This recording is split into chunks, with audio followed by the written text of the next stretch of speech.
God damn, Gary. Some serious gourmet shit. What flavor is this? That's right, it's the all-hell medium roast private blend. Check out the Geek Grind Coffee Nerdrotic page for our other options like the Decadent, Feathers of Liberty, vanilla-infused flavored coffee. Or if you're looking for something darker, try the Dark Roast FNT blend of the Fellowship. You know what? Just buy all three. GeekGrindCoffee.com. Use discount code Nerdrotic.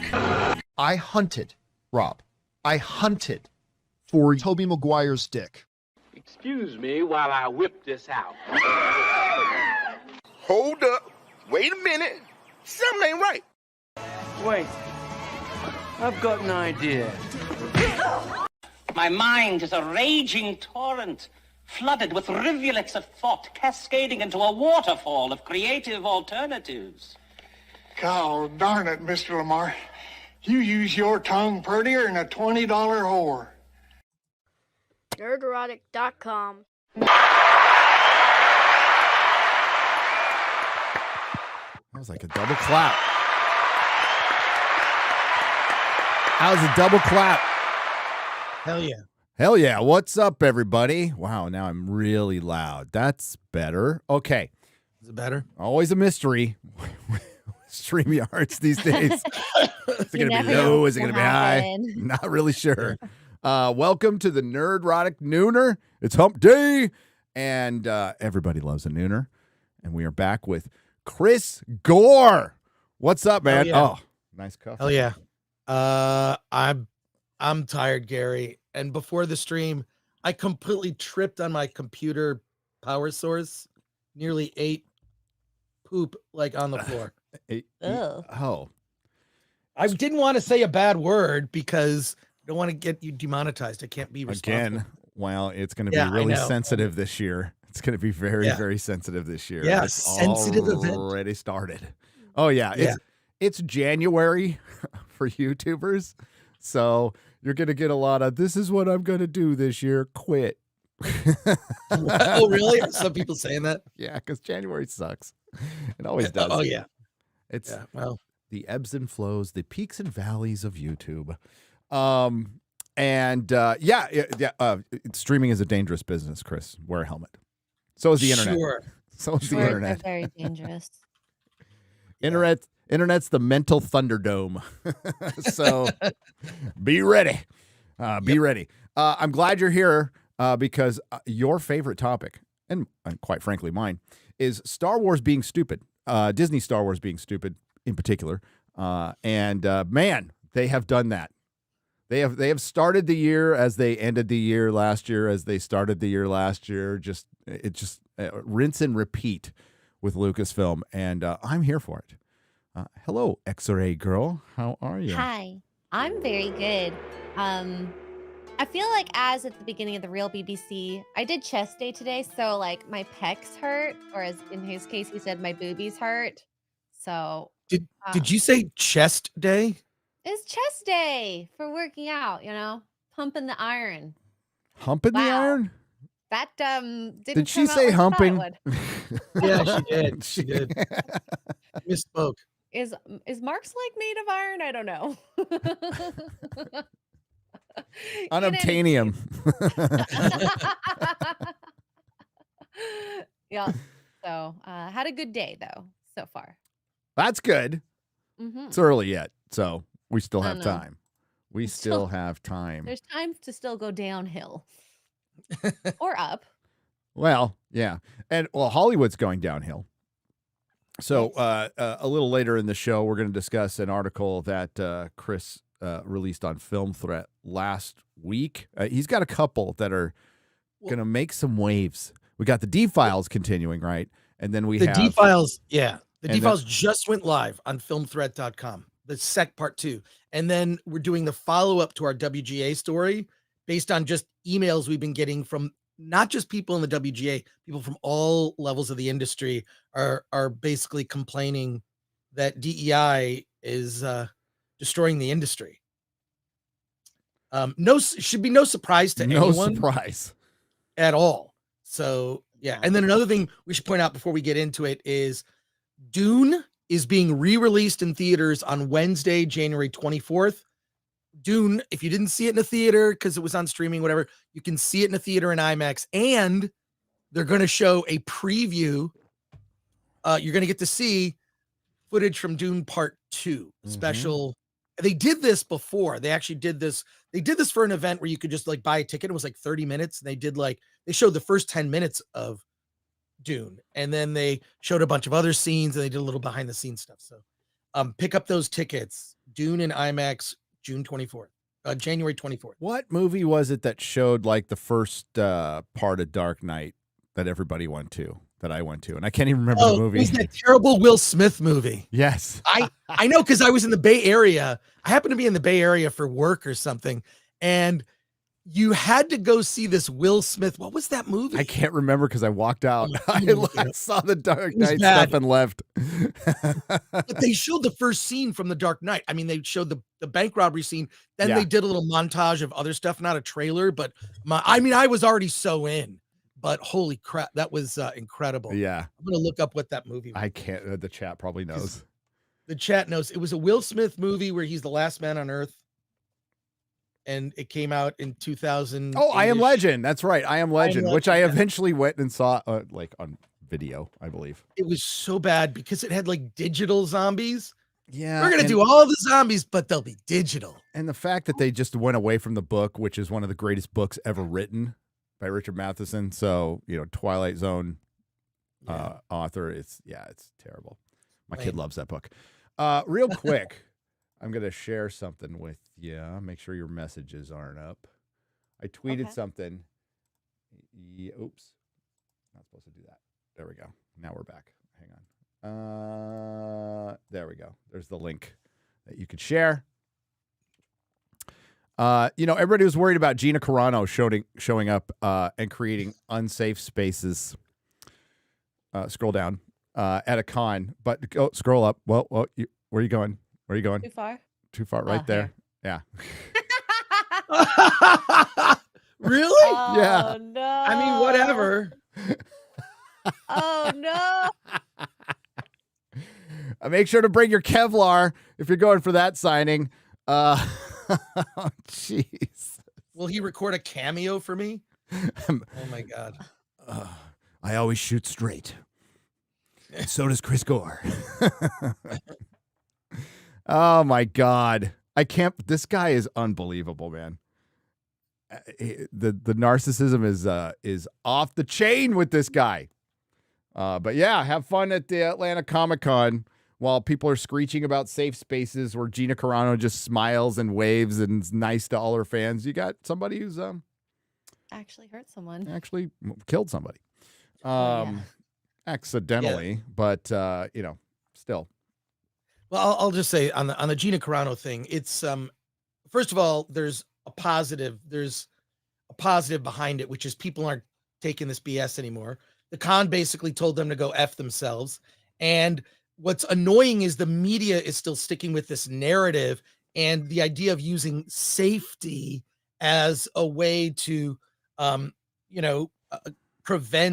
potentially prevent Gina Carano from attending is total BS. I watched that news report that you guys, it was on Real BBC and Drunk 3PO ran it on Saturday. Those people are idiots. And I think we need to stop listening to morons. I feel like we are bending toward the wrong end of the bell curve towards stupidity and idiocracy. And we need to push back. And I'm so happy that but the fact that it actually ran as a news story and these narcissistic young women feel that their needs and what they desire is more important than everyone else. F them. I hope they don't attend. And I hope Gina's there all 3 days. F those girls. That sounds like a weird thing I just said, but don't take that out of context. I'm just saying that I'm happy that people are just not listening, and that, you know, maybe they almost got their signatures from their thing. Good, nothing came of it. But my God, I'm tired of it. And I'm just sick of these people trying to shut stuff down. Go away, or don't go to the con. Quietly, don't go. So there you are. There you are. Yeah. I'm just mad. I'm mad about that stuff like that. But I'm pleased that people are just not putting up with it. You know, that they look like idiots. But how does a news station, someone at that news station decided to do a story, decided to take a specific angle, and did something that you're not supposed to do? You got to get both sides of the story. Did they interview any Gina fans? No. Nope. Did they reach out to Gina Carano? No. Did they reach out to Gina Carano's manager? No. All they did was talk to 2 cosplayers who started this thing, and they're doing it for attention. Well, good on you. You got your attention. Now go away. Yes. Yeah, I'm sure it will help them. And one of them was a voice actor in a web show. I'm sure it'll help launch her career. And maybe that's what they were trying to do, because, you know, cosplayers are known to want attention, but yet not want attention. Not really. Cosplay is not consent, everybody. Right. But with all due respect to cosplayers, it's not a job. I'm sorry. Every cosplayer I know does other jobs. It's a hobby. I don't think I know a cosplayer. That's not a full-time thing. It's a hobby. It's a great hobby. And there's some very cool ones out there, but quite frankly, I said my opinions on it yesterday. Yeah, no, I heard you. It was great. I loved it. It's just when things started going a little south. Just saying that. All right. You know, there's some cool ones out there. There's Adrian Curry, who she cosplayed as Pink Floyd The Wall, as one of the dictator's soldiers. She had, you know, the marching hammers and stuff. That's fucking cool. Okay. Right. That's fucking cool. But or the guy who, one guy that was the greatest cosplay I've ever seen. He was Galactus. He was on stilts and had a big Galactus head and had a little Silver Surfer in front of him who was like on a leash. It was on I think I saw that guy at San Diego Comic-Con. He's been to other cons. Yeah. He had it on a wire, so it kind of looked like it was orbiting. Yeah, sorry, like a wire. Yeah. Like, so it looked like he was floating in front of him. Right. Oh, yeah. So cool. So fucking cool. So cool. That was awesome. I've seen a guy go as a Death Star. It's like a Death Star with little legs on the bottom. It's good. That's fun. No, I like when it's clever. The best cosplay I've ever seen is at Dragon Con in Atlanta. Best. It's just the best because it's just the most clever. And then a lot of people do group cosplays. So they'll be and then they do meetups. So you'll see a bunch of Sandmen from Logan's Run do a meetup. I'm not joking. Did I ever tell you a story? What? Yeah. You know, I was into Firefly. Huge into Firefly. Yeah. So we're like, hey, this was the year, the 1 year, because she didn't do it ever, was Sarah Michelle Gellar went to go to con to talk about Buffy, and after you went to that panel, you understand why she never went. Because the questions she was getting were dumb as fuck. But oh no. And there was also and this was after Buffy. So the same year, there was a Firefly thing, and there was a big brown coats meetup. And my wife and I, let's go to the brown coats meetup. Let's see what it's like. Walked in there for 5 minutes. It is in a side room, and we were just like, okay, we got to go now. Time to go. Oh no. Time to go. This is a little too weird. It was a bunch of dudes with Mal-Hel haircuts. It was weird. It was a weird, you know what? I love fans. I love the passion, and that's cool. It just wasn't for me. I'm like, okay, I can't do this.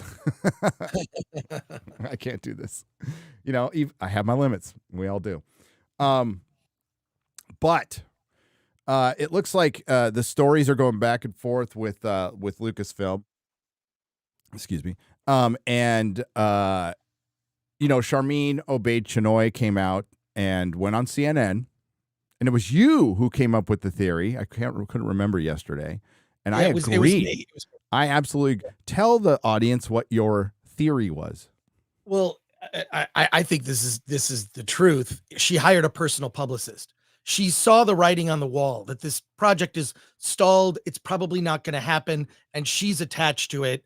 And then also it kind of puts, when something is stuck in development and you're an attached director, you're kind of in a holding mode, right? And you can even negotiate a holding fee. She took her own money, hired a personal publicist to get her on CNN, which, by the way, no mean feat. It's not a big deal. I've been on CNN.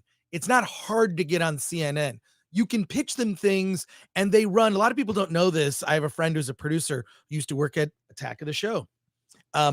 And he would produce these segments and then they would send them out to the so-called local CNN affiliates who would decide whether to play them late night or not when they've got nothing going on. They're just running like 20-minute commercials for food buckets or whatever. Wait, do they do food bucket commercials on CNN? I haven't watched CNN in so long. I have no idea. But you know what I mean? I don't even watch it. I see it in the airport and I avert my eyes.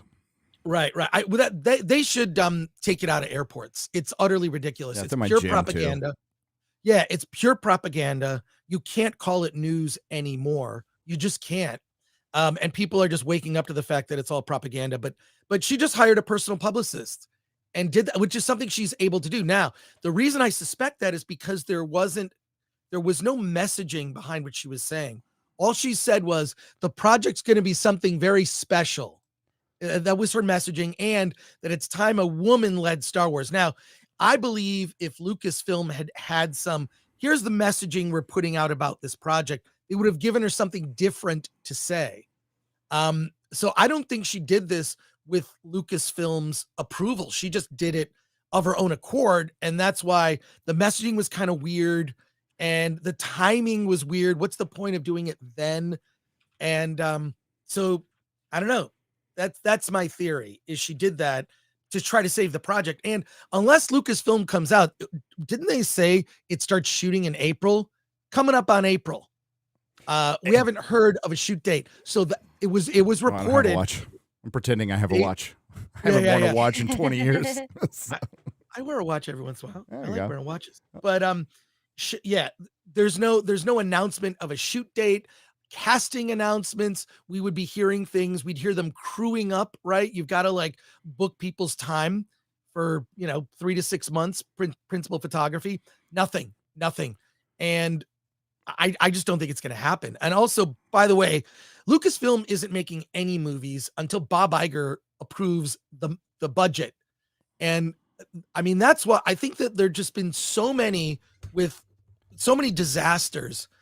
They haven't made a Star Wars movie, haven't released a Star Wars movie theatrically since 2019 with Rise of Skywalker, which I'm sure that budget was out of control. We already know that Indiana Jones and the Dial of Destiny was one of the biggest losers at the box office last year, which helped coin the term flopbuster. Yes. So I love that. Yeah, I love that term. Wow. So I think she was desperate. She's trying to save her job and get some momentum. And, it's fine. I don't care. She can do it all she wants. She's, in my opinion, wholly unqualified, not only to speak about Star Wars, but to make a Star Wars movie. There's nothing about her resume that would lead me to say, oh yeah, you could do that. I mean, Deborah Chow could easily argue, or Bryce Dallas Howard could say, I directed some episodes of The Mandalorian. I kind of know the Star Wars universe. I'm familiar with it. I'm going to make a feature now. And that would be a fair argument. That's an argument you could make. You can't make an argument for this woman. You can't. You just can't. I'm sorry. I'm sure Bob Iger is looking at this going, what are you doing? What are you doing hiring this person? So I don't know. I just think there have to be some hard conversations in Hollywood if the business is going to actually survive and thrive. And man, if there isn't really a better year for a proxy war than during an election year, which is going to be going out on a limb here, but I'm thinking it might be a little divisive, especially in woke Hollywood. Okay, don't quote me on that or anything, but right. And then a year of possibly no billion-dollar movies. Even if there's one or two, that is a major loss. In 2017, correct me if I'm wrong, chat, it was $9 billion movies. There might have been more. I could be wrong. But there was like 2019, there were $7 billion movies. For Disney. Yeah, for huge. Disney. There was Yeah. also Joker, and I'm forgetting another one, but right. I could be wrong though. But It yeah, was significant. let's just say 7, 8, or 9. That's a lot more than one. And that one is probably going to be Deadpool 3. I would put all my money on that, and then oh my god, that animated one now. I forget the Minions guy. Despicable Me 4, maybe, because those movies do really well. And then maybe there's a surprise. But there's a better chance that Despicable Me 4 makes about 800 million, which is still really good. Deadpool 3 does what Deadpool 2, well, no, Hugh Jackman's in it. So, 850 to 900 million, completely believable, but Peter's out at $1 billion. But they are absolutely expecting $1 billion for Deadpool 3. They're putting everything in this. The cameos are going to be crazy. There is one cameo that we know about, Chris. Ryan knows about too. But we're not saying, because we can't say, that will blow people's minds. There's actually a really, really good cameo in there. Wait, did you tell me? Oh my God, I knew you'd forget. I forgot. I didn't tell you. No. Yes, you didn't tell me. Actually, you're safe telling me because I will forget. I know. That's so funny. I'll tell you after the show. I wish I could tell you guys. I'm a blabbermouth and I'd freaking do it, but I don't want to get the person who told me in trouble. So it's a good one though. It'll be fleeting. Don't get me wrong. It's not going to be some major thing. It'll be, probably a couple minutes, but it'll be pretty funny. It could do it. It could make it. But even if it does, they're looking down the barrel of a horrible year. I again, not going out on a limb by saying that. And we have signs that Hollywood's already laying off a bunch of people. That will continue throughout the year. You're seeing Silicon Valley starting to lay off a bunch of Google, laying off a bunch of people. And your chickens have come home to roost. These are the consequences of all your fortification, all your fucking around, and now you're finding out. And Disney is finding out that the only time they make news is when they delay a movie that they outright should fucking cancel. Absolutely, they should cancel Rey. If they will make more money now by canceling Rey now, buying out Daisy Ridley's contract, everybody's contract involved. They will make more money because if they release this movie, they will lose millions, tens of millions, possibly hundreds of millions of dollars like they did on She-Hulk. So go right ahead. There's no way they're going to make a Disney Star Wars movie under $200 million. They're going to say, we're going to bring the budget down, but they can't, man. These are like coke fiends in Vegas. They won't be able to do it. So, I mean, I want it to be released. Please release the Rey movie. Release The Acolyte. Do it. Give Kathleen Kennedy a 20-year contract. I'm all for it. Burn this fucker to the ground. I'd love for Hollywood to turn around. And for the most part, for other studios, that's what my desire is. Like, hey, turn things around. Make things better. Disney can burn to the ground. I don't care. I think the world would be better for it. You want to pull up this article real quick? Go ahead, Chris. And another quick tip. The Marvels just came out on digital yesterday. I asked for a copy, so they sent it to me. I don't know why. It just sent it to me. It's some PR agency, whatever. Yeah. There are a bunch of deleted scenes. What sucks is now I have this like pretty amazing Desert Island collection of like 500 plus digital movies and the Marvels. So, physical media, Chris, because you won't be able to access your digital media on a desert island, but you might be able to concoct some form of power through an old battery that you have from your ship. Download to a Plex server. But there are more deleted scenes as part of it, so I'm excited to check those out for anyone that cares. Deadpool 3 the Deadpool 2 did less than Deadpool 1. Deadpool 1 was a massively I'm reading the chat, sorry. Massively profitable movie because the budget was $70 million. Deadpool 1's a great movie, dude. It is a great movie. It's fun. Yeah, so tell me about, like, real quick before we get into this article, have you watched the deleted scenes? Are there any more strap-on I haven't jokes? yet. Okay. I haven't yet, but I have the descriptions if you want me to read them. I don't know how much you care about this. I care about everything from the Marvels. Okay. I told you, I said yesterday, I'm building a shrine to it in my house. You can pull the article back. A shed? No, I'm going to build a shrine. So what I did is I bought 3 Marvel posters, the ones where the girls are, and then where I drew the legs, and it looks like one's a vagina, one's a beehole, and one's a poop. Yes. So I'm going to hand draw on those 3 posters. I'm keeping one and framing it and making a shrine. I'm going to put little candles under it and just give thanks to it every day. And then I'm going to give a couple away at the meetup in Vegas. Oh, that's great. Love it. Okay, so here's the list of deleted scenes. Captain in Residence, which is the scene that leaked on YouTube already that you've seen, where Valkyrie calls Kamala Khan in the ship. The other 3 scenes are It's Under Control. Carol, Kamala, and Monica find themselves brainstorming for solutions on Aladna. The other deleted scene is the other deleted scene is space yoga. Muniba, yeah, space yoga. Muniba teaches yoga while an exasperated Nick Fury looks on. Muniba, I guess, is Kamala's mom. What? Yeah, Muniba. And then the chase. Chaos ensues as Tyrone chases Kamala in a tension-filled scene. Who's Tyrone? I don't even know the names of these characters. Tyrone's taking care of your kids. That's all I think. There is a gag reel, and even better, if you want to pan for gold, there's audio commentary with co-writer director Nia DaCosta and VFX supervisor Tara DeMarco. Oh my God. Okay. Damn it. I'm not going to buy the disc. I just refuse.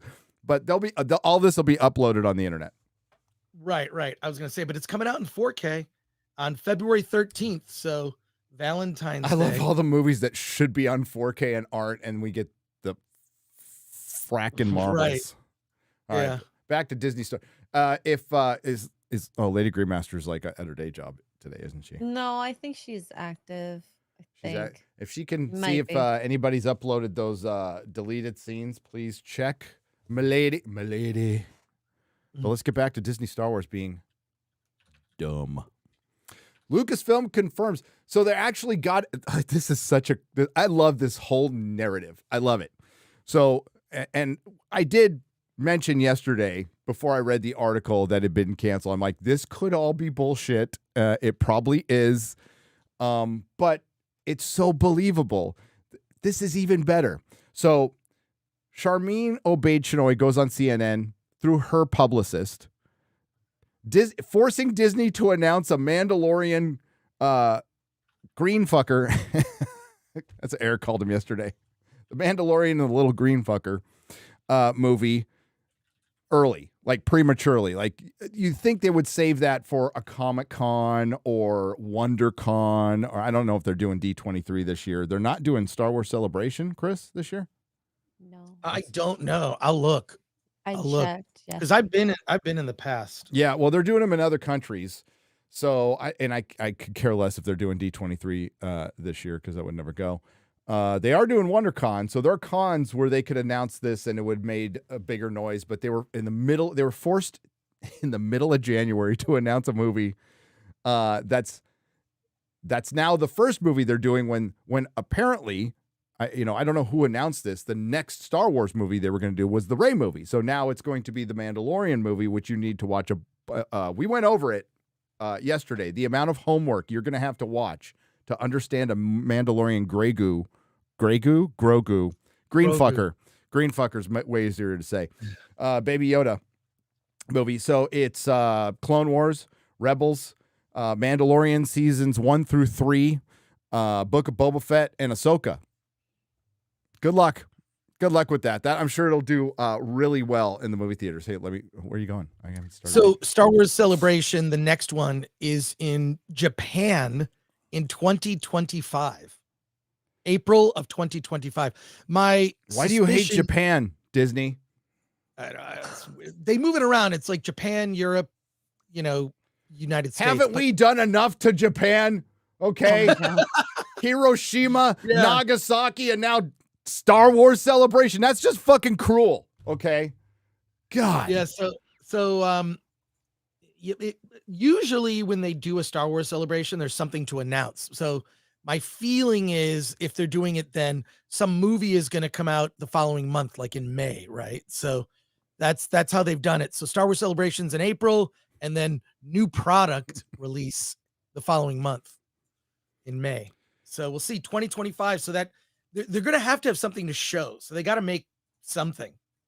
I know, because like as it stands this year, supposedly the Skeleton Crew is coming out. Have you heard anything about that? Have you seen a single frame of footage and a publicity shot? Nope. Nothing. Nope. Acolyte looks to be pretty done. Although we heard that was never going to be done. Apparently they shot the entire thing and it's going to be released this year. I hope so, by the way. I really hope so. So Lucasfilm confirms Rey's Star Wars movie hasn't been delayed. Lucasfilm has confirmed Star Wars New Jedi Order is still in development, despite rumors claiming that the movie was delayed indefinitely. So I think we might be, let's see how the article plays out here, because we might be playing semantics a little bit. You know what I mean? Rumors have recently been circulating in the Star Wars fandom, what's left of it, that Rey's upcoming Star Wars New Jedi Order is delayed indefinitely, but Lucasfilm has confirmed that the movie is still in active development. Okay, that means they're still thinking about making it. There's no script. There's no script. It's that this is BS. I'm telling you, it's not happening anytime soon. Sorry to interrupt you, Gary. No, it's okay. No, please point that out. There is no script. There is a plot synopsis, basically. Probably an outline. That's probably the most we have right now. Rey, so Daisy Ridley will reprise her role as Rey. Don't care. According to German Lucier of Gizmodo, Gizmodo, Citadel of Journalism. Gizmodo. The movie's writer, Stephen Knight, is still revising his script, and Lucasfilm is waiting on the latest draft. The confusion over Rey's next installment in the franchise came from Lucasfilm's recent announcement of the Mandalorian and Grogu movie. No, it also came from Stephen Knight saying that he's doing a Peaky Blinders movie, which I'd much rather see, to be honest with you. Peaky Blinders is pretty good. And would be the next movie from the studio, replacing the New Jedi Order in the franchise release schedule. New Jedi Order has also become controversial recently for absurd reasons. Oh, so absurd. It's so absurd, Gizmodo says. And Screen Rant, which could have increased the popularity of this unfounded rumor, including misinformation surrounding director Sharmeen Obaid-Chinoy's "Make Men Feel Uncomfortable" comment. No, she said it. So what's your misinformation? The context? Well, we all talked about the context. But then she talked about Star Wars and said that I put activism in everything I do. It's overt and, more importantly, she said covert. Yes. I want you to, that's the thing we need to focus on. Now, I've heard people respond to that. Well, she said it's overt, so it's just over. What is she talking about? Covert. Covert activism is what Disney has been doing for years, and that's what we have been trying to expose almost every day. It's covert. If you feel strongly about your activism, why do you feel the need to be covert? Why do you need to be sneaky, which is dishonest, inauthentic? Why do you need to be covert? Oh, it's because you're trying to push an ideology that you might deep down know isn't good. But you just like it, and you want to destroy your enemies in any way possible. You want to own those chuds. Yeah. The rumor was that Knight was frustrated by Lucasfilm's feedback during the revision process of his script, and he walked away from the project. This isn't true. As pointed out by Lucier, script revisions are... So, I want to link to Lucier, by the way, because are they... I'll read this, and then we'll see where they're citing it from. Because this could be my rumor and my source is counteracting my rumor and my source. This is why I don't get involved in this mostly. This is just doing this for fun. I don't know what the fuck's true. You know what I know is true? Lucasfilm is a complete fucking disaster. So that part I know is true. Script revisions are healthy and natural part of the movie making process. Yes, they are. Notes. Instead, Knight will continue to work with the notes of his fellow creative team members, the Lucasfilm Story Group. Can you imagine Stephen Knight dealing with the Lucasfilm, the guy who wrote Peaky Blinders and Taboo, like getting notes from Double Dinosaurs and Diversity? Woo! He's probably going, fucking my life. Why am I doing this?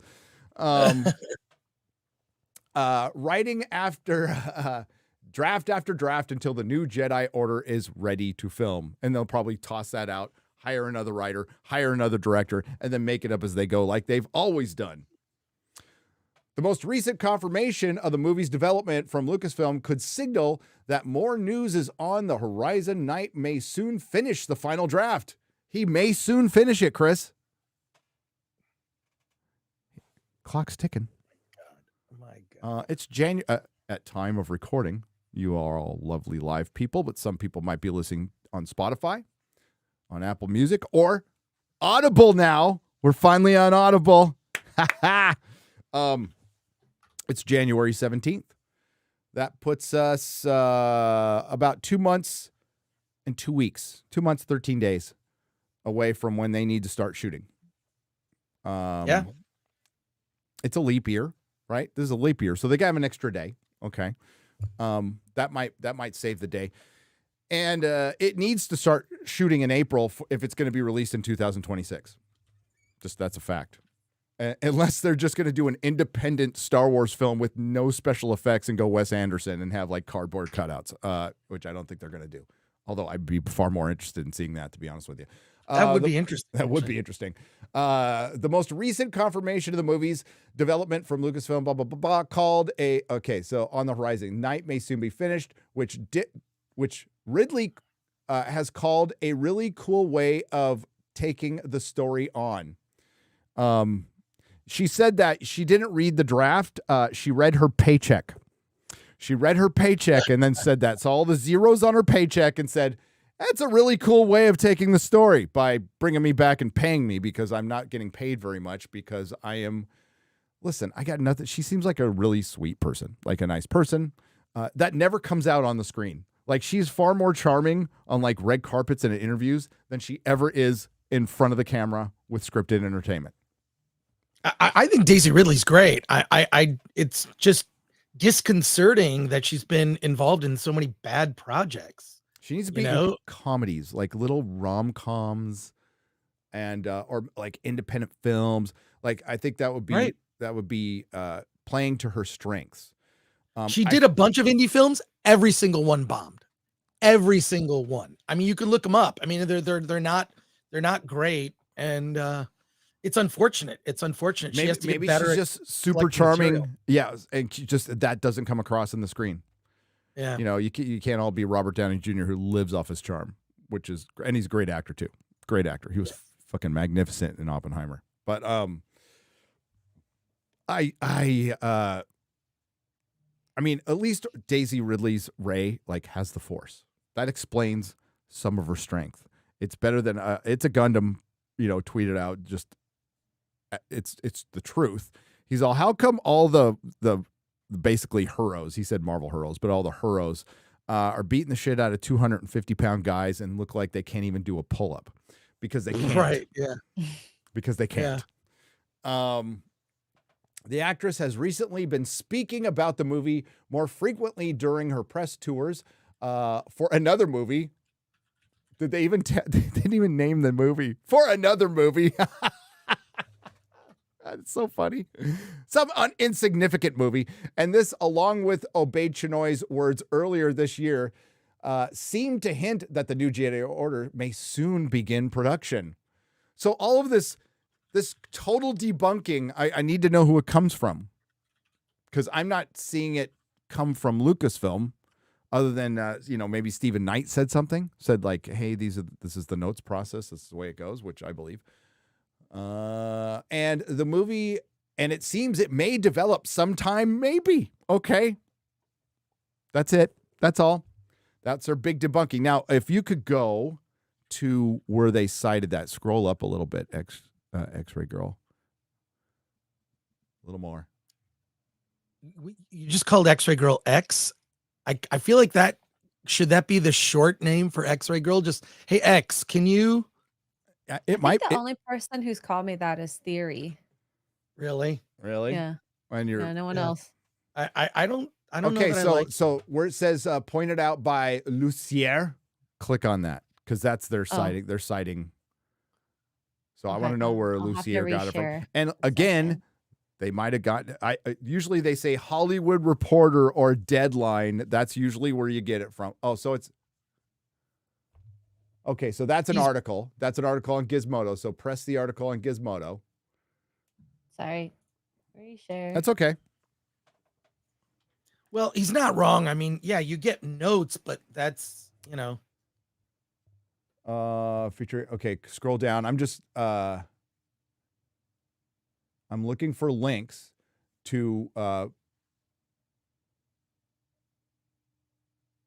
inaccurate. Okay, so scroll down. I'm looking for links to where that was debunked.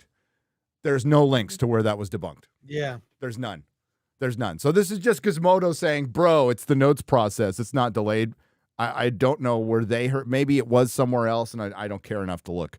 So it's back and forth on whether it's true or not, but doesn't matter because Disney Star Wars is a disaster. I mean, are they casting or shooting? We would know if they were casting. Oh, they would tell us. Yeah. Yeah, they would tell us, or the talent managers or whatever would announce my clients in a Star Wars movie, whatever. Nothing other than Daisy Ridley, no casting announcements. I don't think it's happening. I just don't think it's happening. I think it's just going to be in development and they announced it and maybe, who knows? The other thing is Alan Ing texted me and just said D23 is this upcoming August. Oh, it's August. Yeah, I think it's every 2 years. D23. It's It not is every year. it is every 2 years. Yeah, I remember when they were planning it. I remember when they first planned it because I used to know a guy who worked for him. We're not friends anymore, but I used to know a guy. What's interesting about D23 is that all of their, divisions kind of do presentations. So Pixar does a presentation, Lucasfilm does a presentation, Disney Animation does a presentation. People representing theme parks, the parks side they do presentations basically saying here's what's coming in the next couple of years. It's a way to kind of spread the news of new stuff to the faithful, which are all super hardcore Disney fans. You can actually, I think I'm a registered D23 member. It doesn't cost anything. All you're basically doing is signing up for a newsletter. And you can pay dues to get discounts or whatever. But anyways, Alan is going to be going. He goes as press every other year. So we'll get his report in August when he goes. I believe it's in Anaheim. Yeah, it's at the convention center. And you talked about WonderCon. Yeah. WonderCon. Wunderkind. WonderCon. Yeah, I pitched the same panels we did at LA Comic-Con. I don't think they're going to do them. I think it's going to be you know what? Pass. You got to try, brother. I admire. I'm just like, I feel like how can you be in the convention space that covers fandom and not recognize that some of these franchises have, politely speaking, gone off the rails? You can't deny that. I think it's undeniable at this point to, that these franchises have gone off the rails. They're mismanaged and they are not gaining new fans. That's the issue, right? Like at a certain point when the old fandom is just like, I'm done, there's not enough new fans being created. I mean, look, ask any parent to a young child if their kids are into Star Wars. None of them are into Star Wars. None of them. Now, They like the original trilogy movies. Other than that, Star Wars is not a thing with kids. It's, what's that game that Jeremy plays all the time? Fortnite. Yeah, it's Fortnite action figures, right? Like, it's gaming is bigger and freaking Skibbity Toilet. I watched an episode of Skibbity Toilet. The new one dropped yesterday. There were 50,000 people watching live the premiere of it. Wow. And that channel has it's wow. It's huge. billions of views. Not a billion. I'm not gonna billions. pretend it's anything I get, but like it's huge. You're Good absolutely right. point. But like the one time Yellow Flash pointed this out in one of his videos that he always him and Tug and many others put up and so does your boy Zach put up the comic book charts, the mainstream comic book charts. The only time Batman like cracked like the top 10 was when he appeared in a Fortnite comic, in a Fortnite special. Oh, really? Yes. They're going to have to start doing that with Star Wars. And you're right. I was watching the great Legal Mindset. Subscribe to that channel. That's a good channel. That's a good dude. He was on Friday Night Tights a couple weeks ago while I'm back. Love that guy. I was watching his stream this morning, and I voted for you to do morning streams, Legal Mindset. He's out over in... It's his evening, right? He's in North or South Korea. I'm not sure. The one that has the internet. Why is he in South Korea? What is he doing there? Is he teaching English as a second Getting language? tail. No, I'm just kidding. I think he's a doesn't like giant. living here. I'm fairly certain he's taller than everyone in the country. No, he's like so. 6'4". I'm just kidding. Legal Mindset. He is huge, all wise. Like, Okay. Yeah.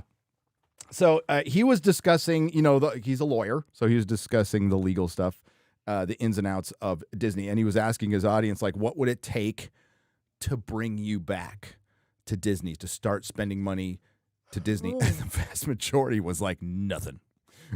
Oh, wow. Absolutely nothing. Other guys and gals were saying, just make good stuff. I don't know, that'd be a good start. But like going back to parks and stuff, and it got me thinking, got my little what's left of my brain. Thinking, Star Wars has missed a generation. Star Trek has missed multiple generations. Marvel Comics and DC Comics has now missed a generation. So they're all aging out. They're on the decline. It's going to take a while, but Pulp had its day. I know Razor Fist is a one-man army to bring it back, and I am part of that army to bring Pulp back, and maybe we will. I hope so, but Pulp used to be huge. The Shadow used to be huge. Things have their time. But I think Disney is now missing a generation. And he brought up Disney adults, and I'm like, I think, you know what? I mean, other than like the habitual thing of let's take our kids to Disneyland as a normie family thing to do, I think that could fade as kids' interests are not, the kids aren't interested in Disney shit. I mean, maybe some girls are in the Frozen or whatever. It's still a girl's brand, but like he brought up Epic Universe. Pokemon might have something at Universal. That's crazy. That they'll destroy Disney like when that all starts happening. And of course, Harry Potter's already there, so they're in line to gobble up all that market share from Disney as far as parks are concerned.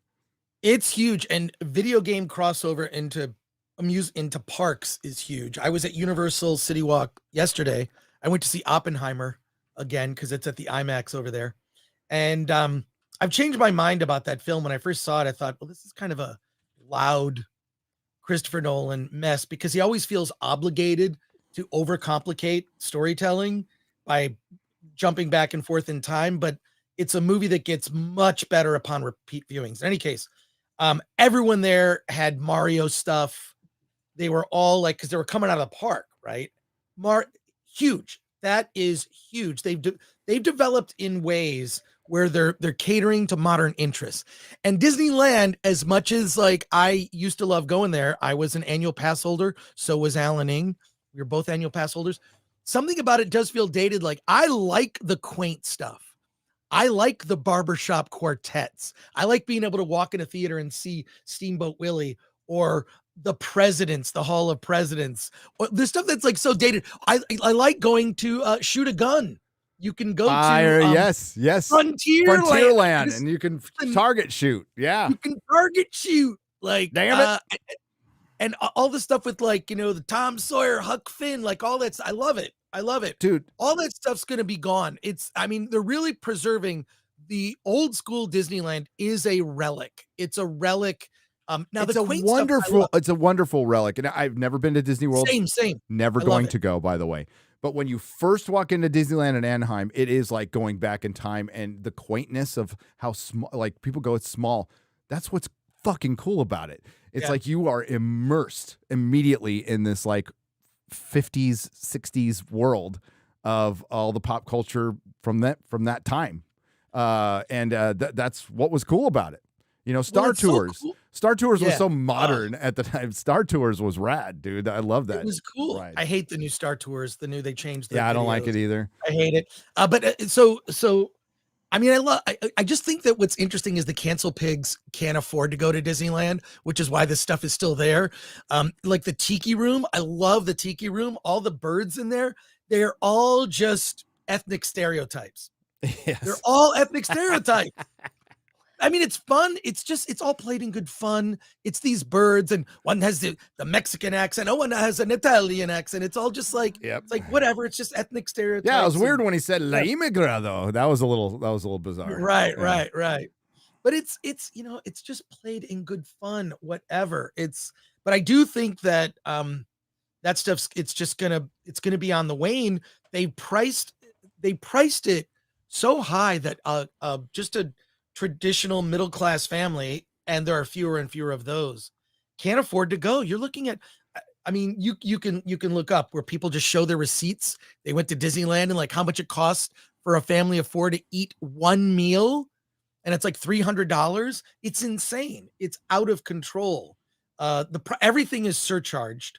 And then not only that, you can't just walk up and buy a ticket. You have to have a ticket and a reservation. I just think that they've overcomplicated the process. Well, and who was it? I was hearing they still cap the park, right? I mean, Disneyland can sell out, but I think they raised that cap like way too much. Like, and then G&G Daily, I think it might have been either Ryan or Drunk 3PO pointed out that Rise of the Resistance Star Wars ride is the ride that is the most broken down for any theme park in the world. It breaks down on an average of every 38 minutes. So it's just not working. To put it, you know, to give you an idea of this, it breaks down more than the McDonald's shake machine. Okay. Wow. That's saying something. Unprecedented. Yeah. Yeah. That's crazy.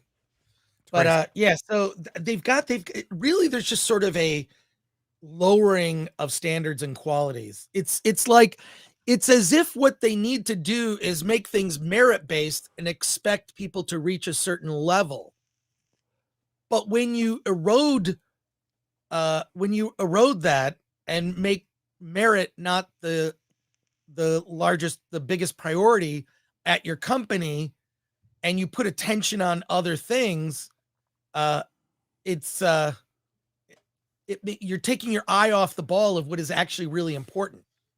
So, and we've seen this happen across the board. And there might be reasons that this is happening. Dude, DEI is going to make rides dangerous. I mean, it's going to make flying dangerous. Comics Division sent me an article. It's grim and it's super political, but essentially it's America is in a competence crisis. And it breaks down all the accidents. Like in the U.S. military, there was like 3 collisions in 1 year that cost 17 lives. Ship collisions. There was the train explosion. All this, and it broke down all this stuff. And it's like, oh, geez. Oh, my. We're in trouble. I do believe if you don't put your priority on merit, quality, and hiring the best, you're going to suffer long term.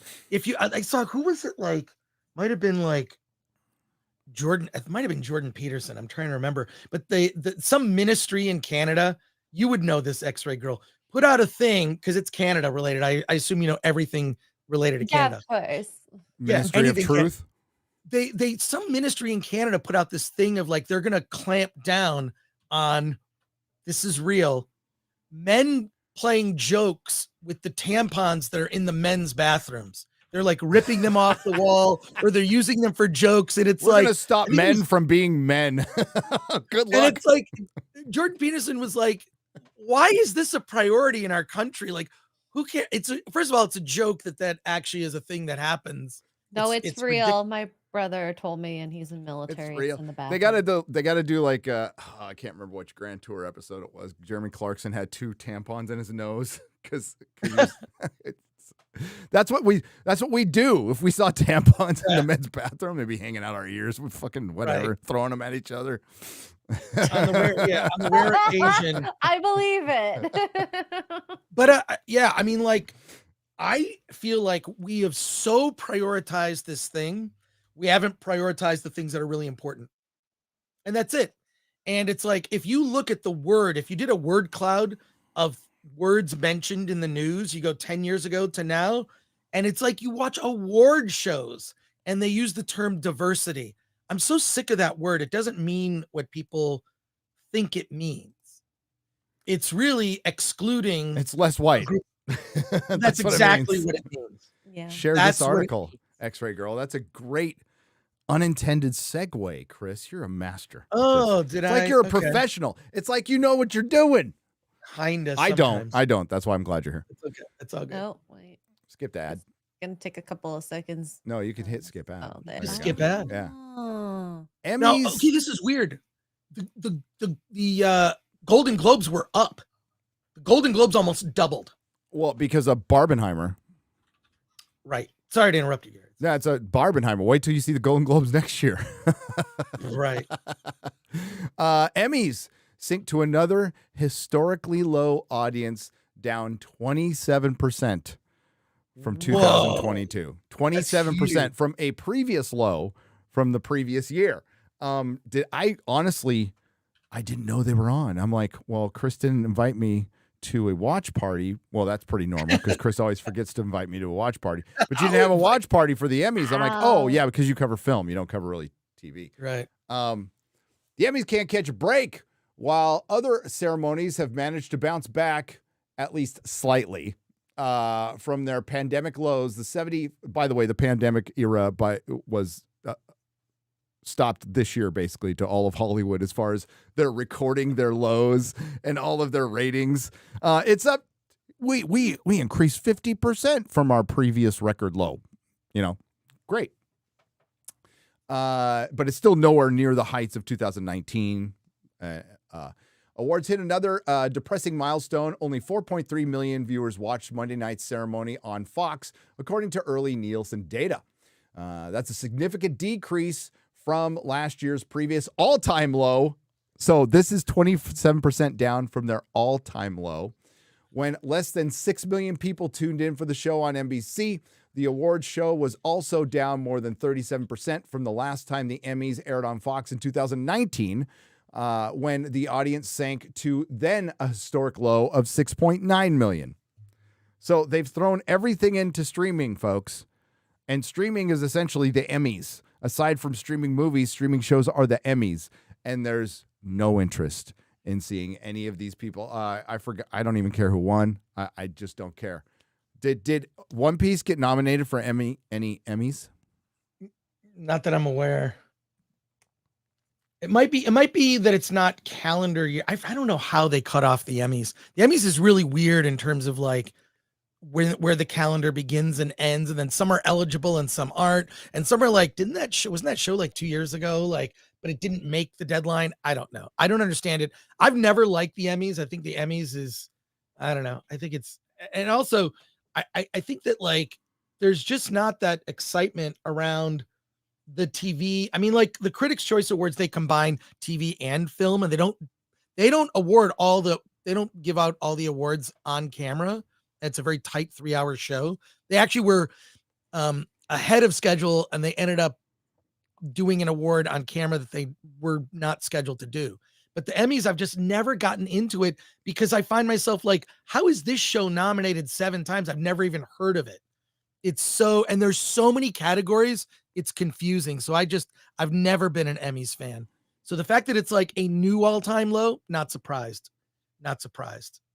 They're blaming a wild card game, a football game. It's like, yeah, because there's such crossover between the NFL and Emmys. And watching award shows. I did watch those games. I just wanted to see.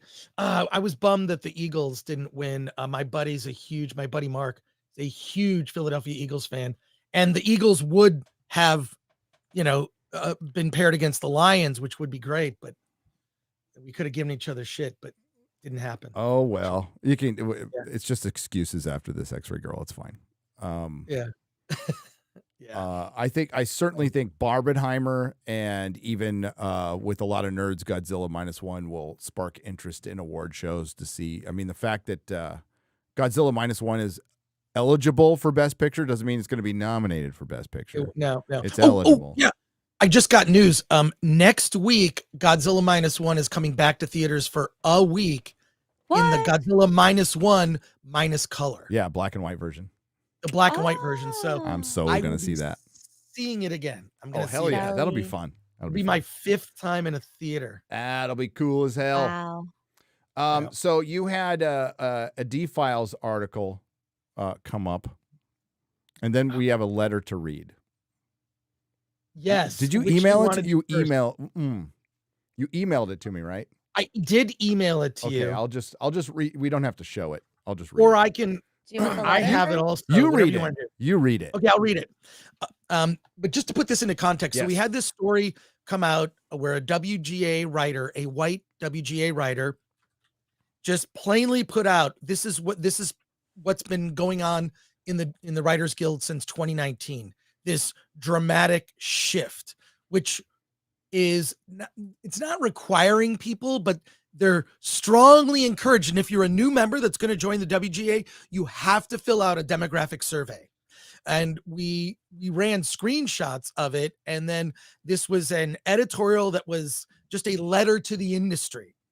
Since that letter ran, we have received anonymous and some, not so anonymous, where people have like, here's my credits, here's who I am, so you know what I'm talking about. I've been nominated for Emmys. I've written on 6 shows. Here's the names of the shows. Let me tell you what's going on. This particular person sent me a 2-part letter. I don't know if I should read it all, Gary. It's longish. But just give us I'll give you the highlights. Highlights. But There you go. What we're doing is we're compiling things from these letters that Alan and I have both received, and we're going to be putting out an article next week. We're trying to ping pong the D-Files and all this other stuff, but no one else is reporting on this. But here's what it says. And it's from WGA Anon. I am a WGA member and wish to be anonymous. My email isn't real, and I don't want to accidentally give up an IP address and end up on a modern blacklist.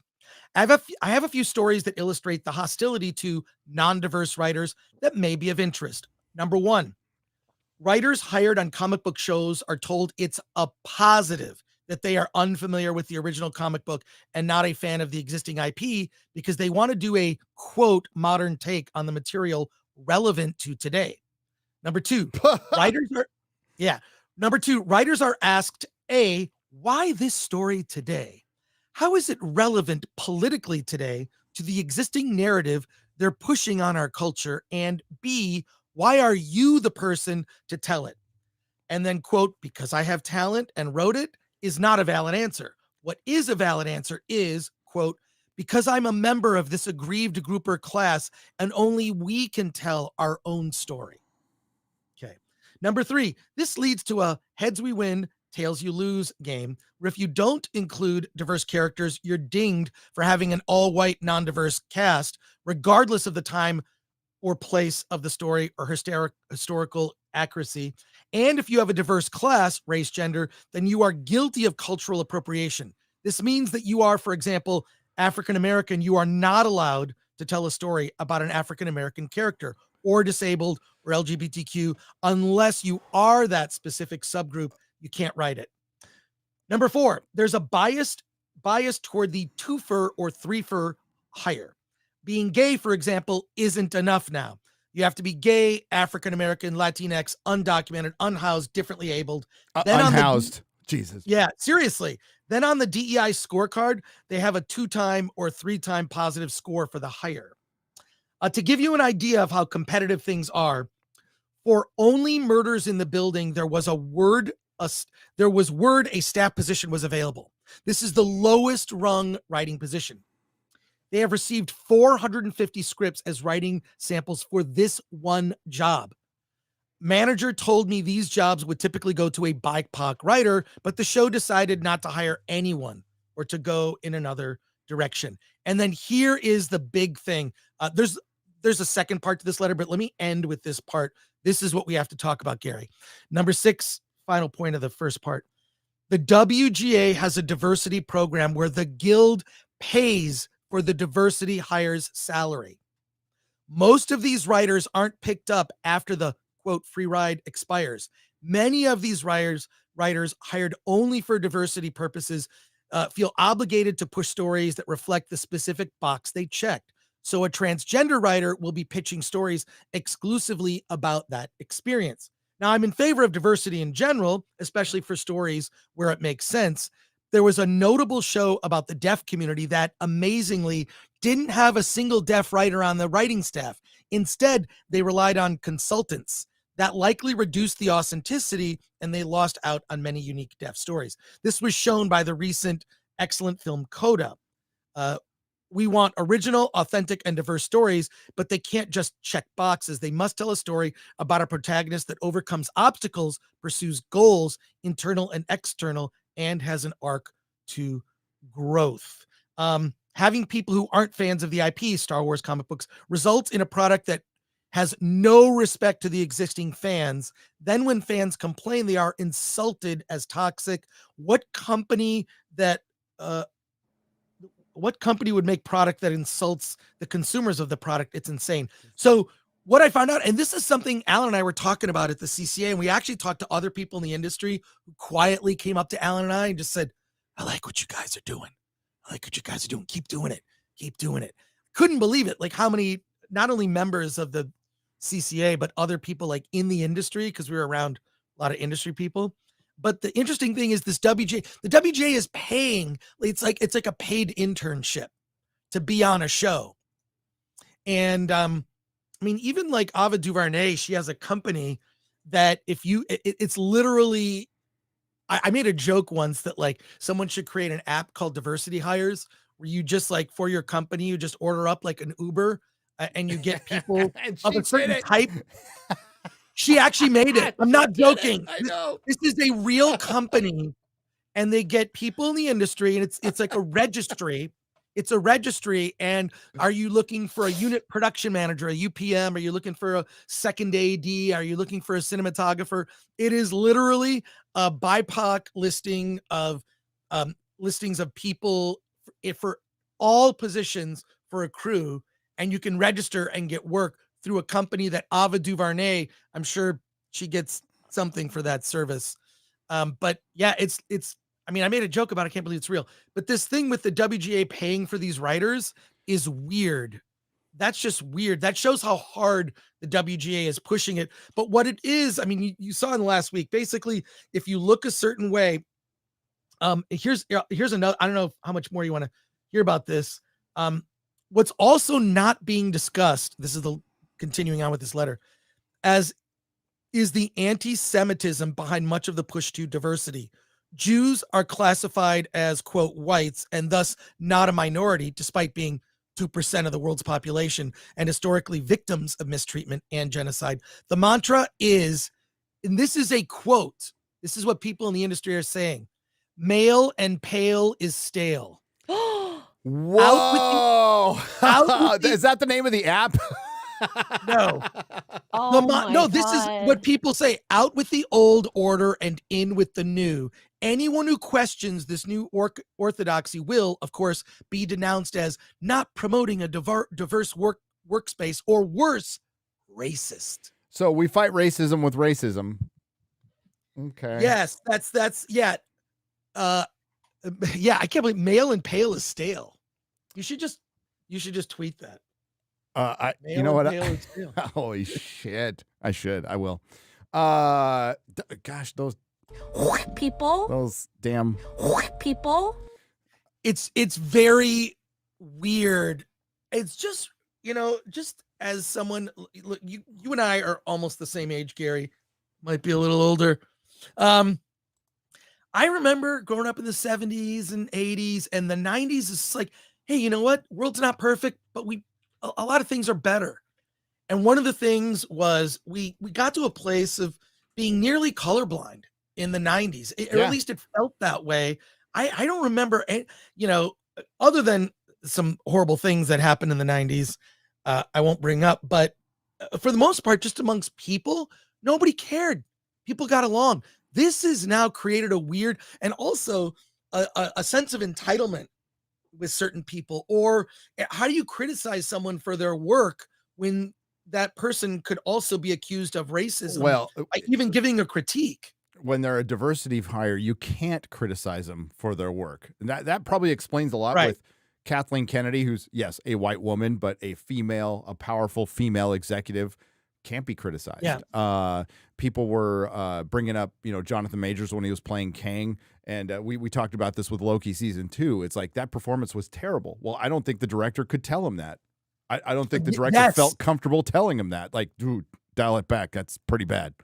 Oh, and Jonathan Major news that broke today. It's actually not very big news, but he was in a movie that was at Sundance a year ago called Magazine Dreams. Yep. And everyone that saw it said it's about a bodybuilder who wants to be on the cover of a fitness magazine. And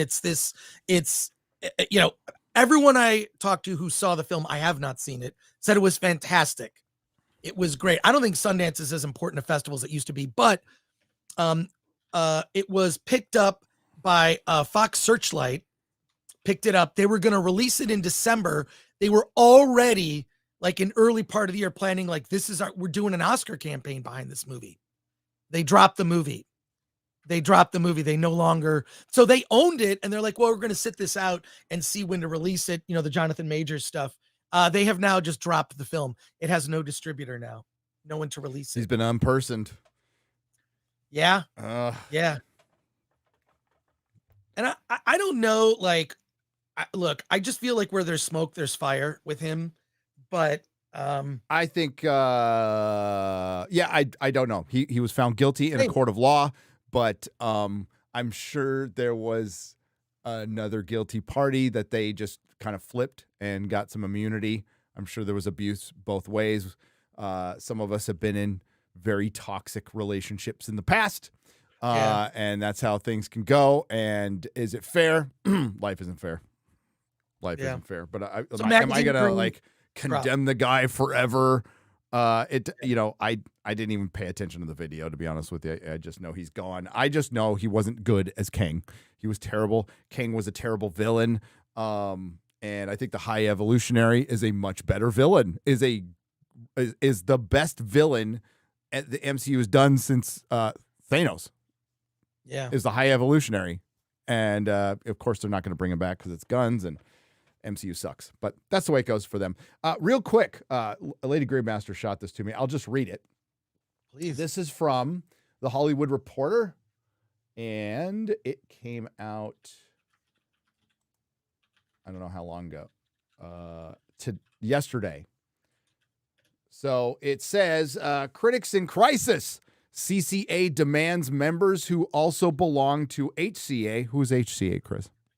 The Hollywood Critics Association. I know the guy who runs it, Scott Menzel. Yeah. Pick one or other amid new allegations of HCA misconduct. Exclusive. The CCA board. Wait. Do you have the link to the story? Because there has been a lot of stuff surrounding the HCA. It seems like there's always someone there that's trying to complain. And well, here's I know quote. the guy who runs it, Scott Menzel. Yeah, he's a good dude. I mean, it could be just. Is it just like a turf brawl? Is it like CCA versus Sounds like HCA? Turf war, like man.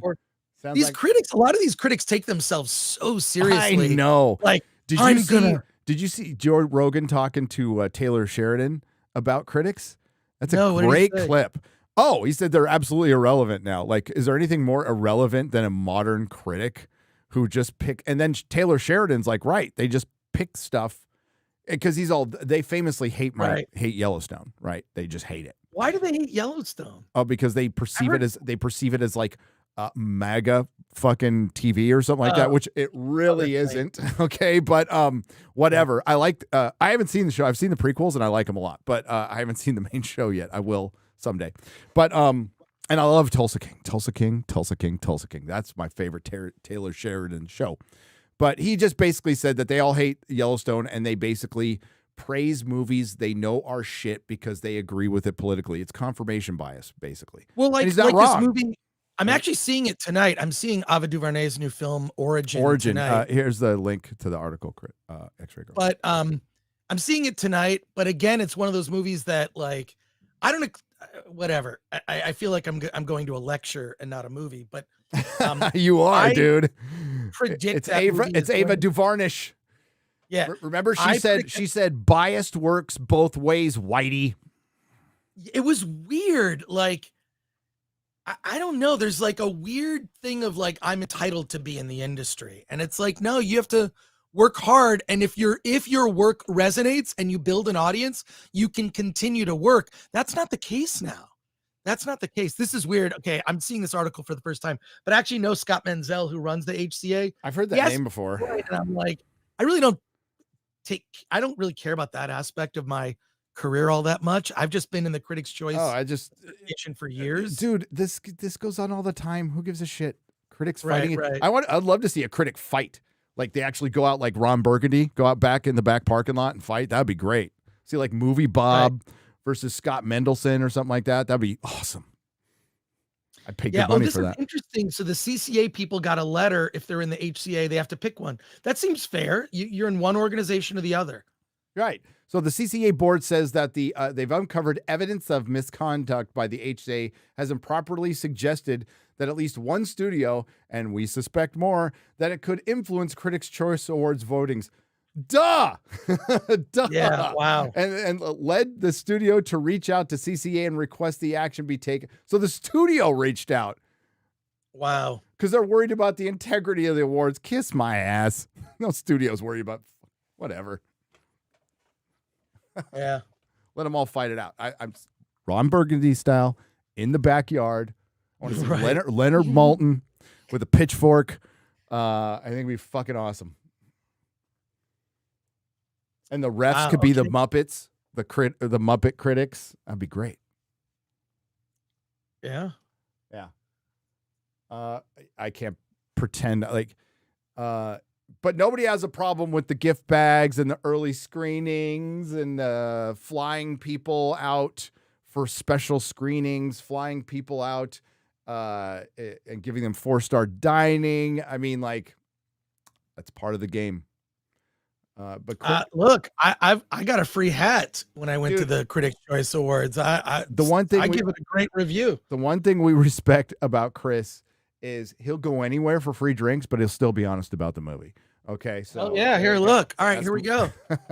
Here we go. Yeah, baby. Oh my goodness. There we go. I was at table 131, which was at the ass end of the theater. But Dude, you got a picture with the director of Godzilla -1. That was fucking Pretty cool. cool. That was cool. We were talking to the translator, and he was mobbed, but I got to talk to him for a little bit. Alan and I got a photo, and it was cool. And then the translator was like, "Remember to tell people Minus Color is coming out too." So, oh hell yeah! Could not recommend that. That was my favorite movie of last year by far. I will be seeing it in the theater again, Minus Color, and I bet you a lot of you will go out and watch it again because you guys loved it. You guys loved it. I have, you know what? The worst I've heard is some people say it's mid. That's the worst I've heard. I haven't heard anybody. Yeah, and I totally disagree with that. By the way, yeah, I could disagree. not disagree 100%. more. But there's all kinds of opinions out there. Whatever. It was the best movie of the year, but I haven't heard anybody say it's shit. Like anybody, because it's not. It's great. It's great storytelling. I told Mahler, I'm like, you're gonna love the shit out of this movie, and he did. And he did. You know what? He showed me. I'm gonna stick with it because I remember you guys in the chat telling me about this show and saying, I don't want to say who you know what, they're an up and coming podcast, and I just not going to say who they are. But okay, yeah, it's okay, it's all right. And Silo, the show Silo. So Mahler's like, I watched it, I liked it. I'm like, I remember people talking about it. I think some people said it had a wonky ending. And yes, that podcast is very good people, by the way. I love them. But Mahler's like, I watched it and I freaking love it. So we watched, after Real BBC, we watched the first episode yesterday. I'm like, pretty intriguing first episode. I'll say that. Good little sci-fi concept. I mean, it's not super groundbreaking, but the aesthetic is pretty cool. And it's about a silo that's built that nobody knows who built the silo. They don't know why they're there. They're really not supposed to question it. And if you say, I want to go outside, you have to go outside and you die, basically. Like if you go outside, the earth is destroyed for some reason. We don't know why. It's poisonous. There's a screen that people can always look to remind them that they can't go outside. And it's very like Cold War, communist, bureaucratic inside kind of thing. You know, they have a sheriff, though. They have a sheriff and a lieutenant who are in like old school sheriff uniforms. So the aesthetic's pretty cool. It's on Apple TV, though, so I don't subscribe to Apple TV. Oh, it's on Apple TV. I was like, where can That's I why see nobody's it? that's why nobody's watched it, because it's on Apple TV. They have money to burn. But you know what? You know what they're finding out, what Hollywood is finding out. I'm gonna, in a very strange way, equate this to comic books. All right. There's a lot of comic book publishers out there. It's always been the big two, but there's a lot of comic book publishers. And what a lot of the indie people are finding out is comic book publishing is very expensive. Distribution, this is not an easy thing to do. The fact of the matter is, most of the comic book publishers, and I'm going to go back when I was selling comic books, most of them vanity projects. Rich kid. Black Mask is a great example of a rich kid who wanted to just be around a bunch of comic names that he liked. That's what a lot of the publishers are, just vanity projects. They make no fucking money. None. That's what streaming's turning into. It makes no fucking money, but you got Amazon Prime and Apple doing these vanity projects that they can afford until they get tired of them. So, and that Hollywood is scared to death of that, because Apple has more liquid, like cash to spend than Amazon. Last time I checked, that was 2 years ago. But Apple has just tons of money, just money to spend. Disney has none to like. For a company that big, they have next to no liquid, relatively speaking. Amazon does pretty well too, but Amazon likes their stuff to be profitable. That's why they're instituting ads on Prime. Like, why would you institute ads on a thing that they never remember? Their early days of Prime was like, oh yeah, this is supposed to just drive subscribers. It's a thing. Thing, you know. It's supposed to just bring people to Prime. It's a little extra for you. We'll do a few shows, and then it became a full-on streaming service, and now it's got all of a sudden, now it's got to make money. Now it's got to make money.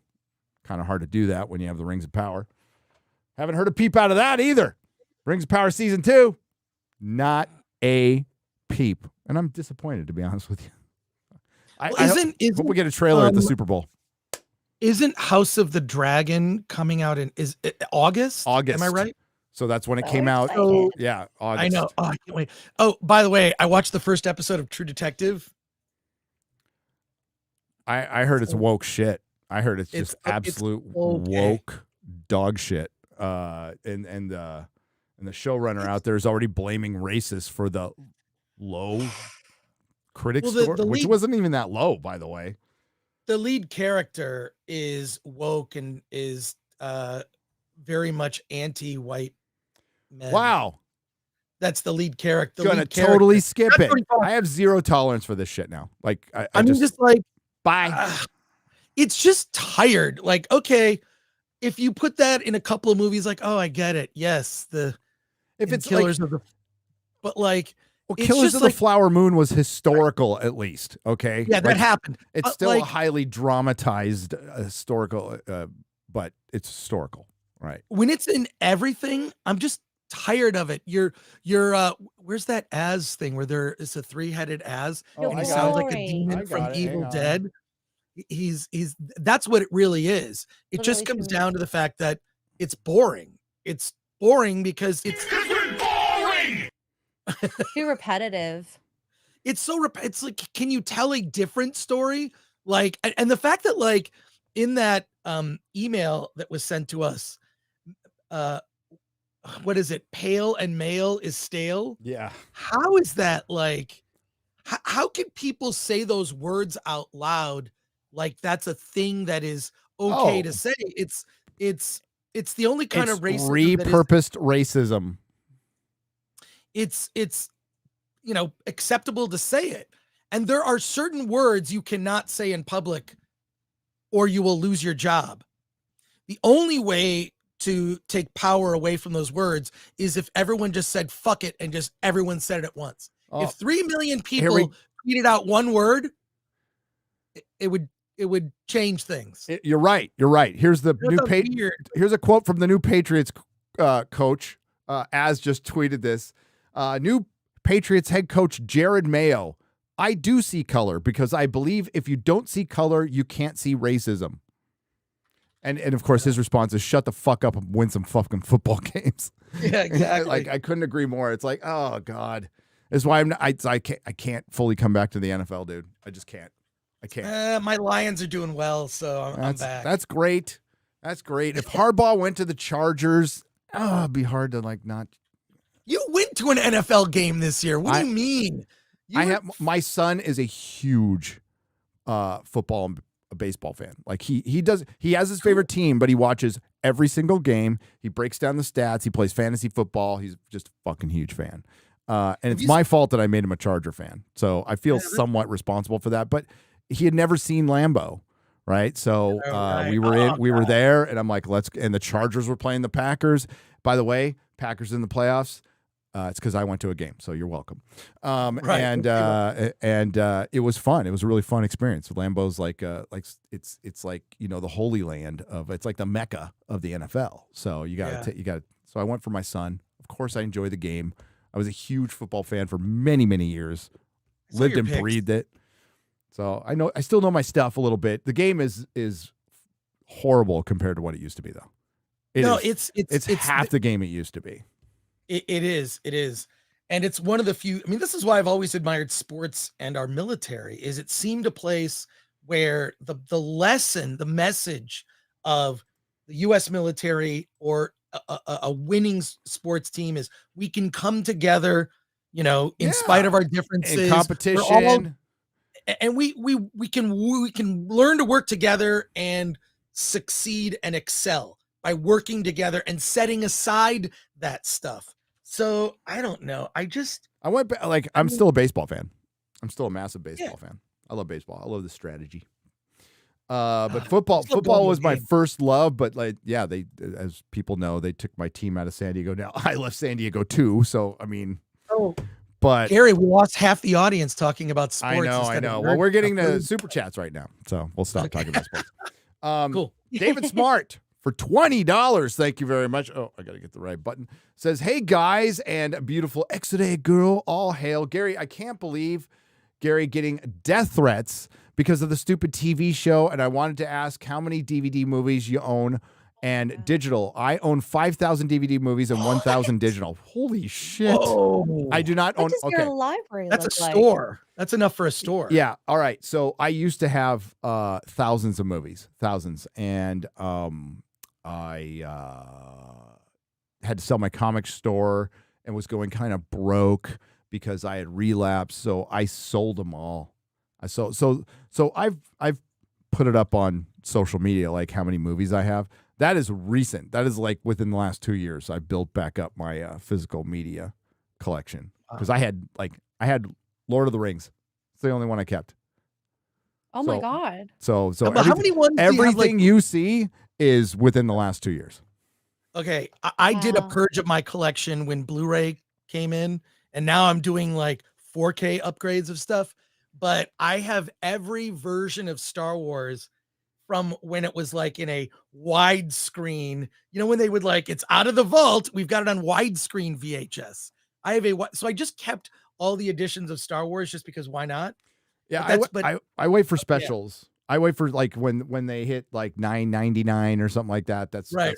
Swoop in and buy it. And Melissa's like, why are you buying all this stuff? I'm all physical media, baby. It's sexy.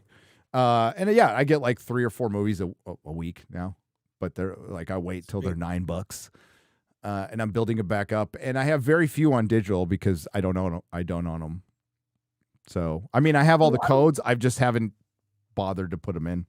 Well, either I use the code or I put the codes up and I give it to our members. So we give our members the Film Thread channel. It's like, hey, first, I got that from Yellow Flash was doing that. I was like, oh, Yeah, why don't I just give it away? TV shows and movies, it's probably creeping up about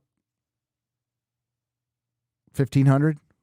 Do you have a media room? Do you have like a room where you Yeah, go in that- I have a theater. Raiders of the Lost Ark. I have a theater with like very comfortable couch, 125-inch screen, projector, 4K. Melissa built it for me. Absolutely top of the line surround system. The sound system is, oh my God, it gives me a boner. And it's perfect. It's great. I'm fairly certain I could fit my entire place into your screening room. Let's. That's There's a picture.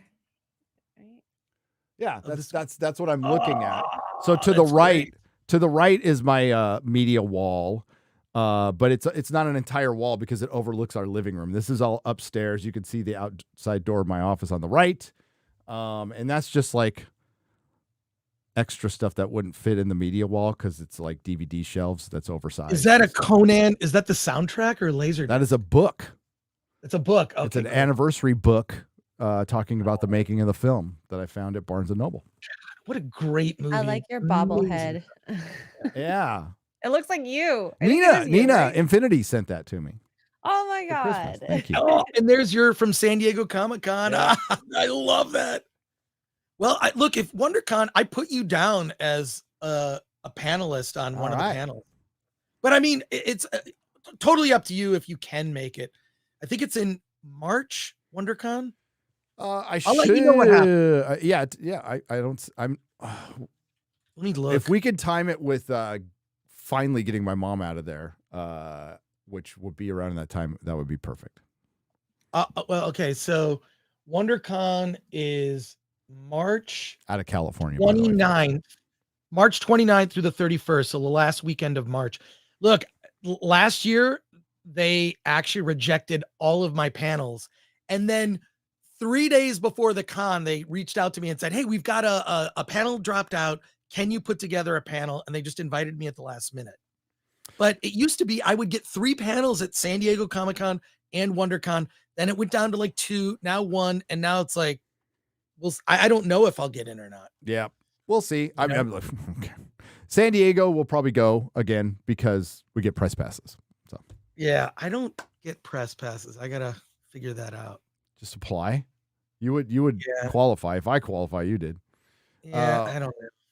Well, I mean, I don't feel safe there. I don't feel safe. I know, but there are a couple of people who run Comic-Con who are not bad people.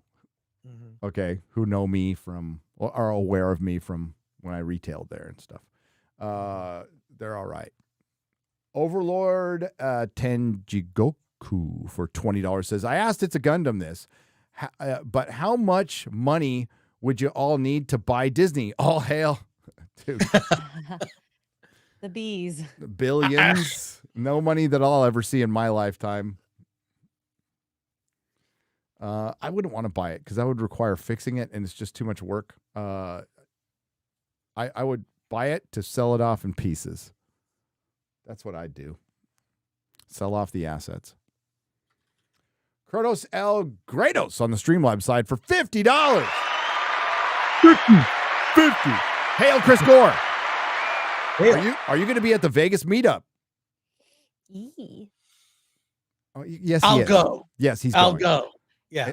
I will kidnap his ass. Yeah, no. Wow. It's a quick drive for me. It's and a then quick I can, drive for you. Yes. Couple cases. Any idea what that's going to be yet? It's we don't have an exact date, but it's the dates of CinemaCon, which I believe is April 8th through 11th or something. Yeah, 8th through 11th.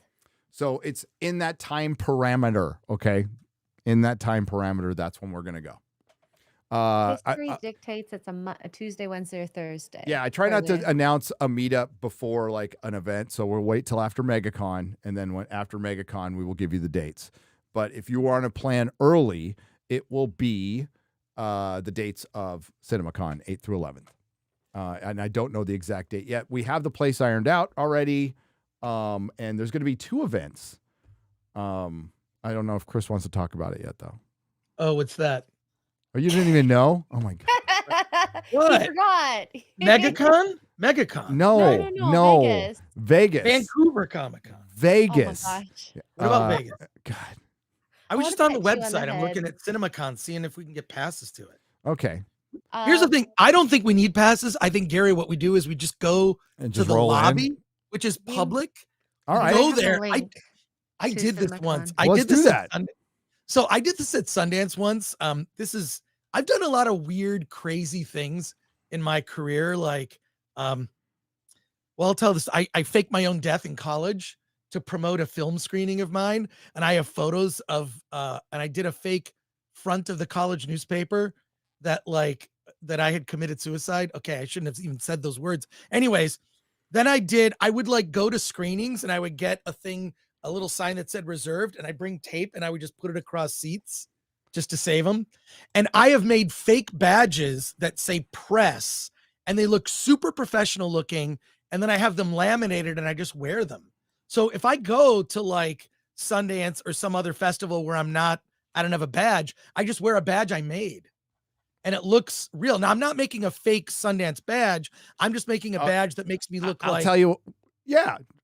Oh, dude, we badge swapped at Comic-Con all the time before they did the little check-in thing, and you could still do it. So you walk into Comic-Con, right? You're a retailer. You walk into Comic-Con. You're like, hey, I want to get Joe and Jim in. All right, cool. Here's my badge. Right. You know, I'm behind the booth or I'm in the Comic-Con. Once you're in, they don't check. They just don't check. Well, now and then these got to be people you trust, by the way. They might be a little more animate about it now because I haven't done it in years, but we did that forever.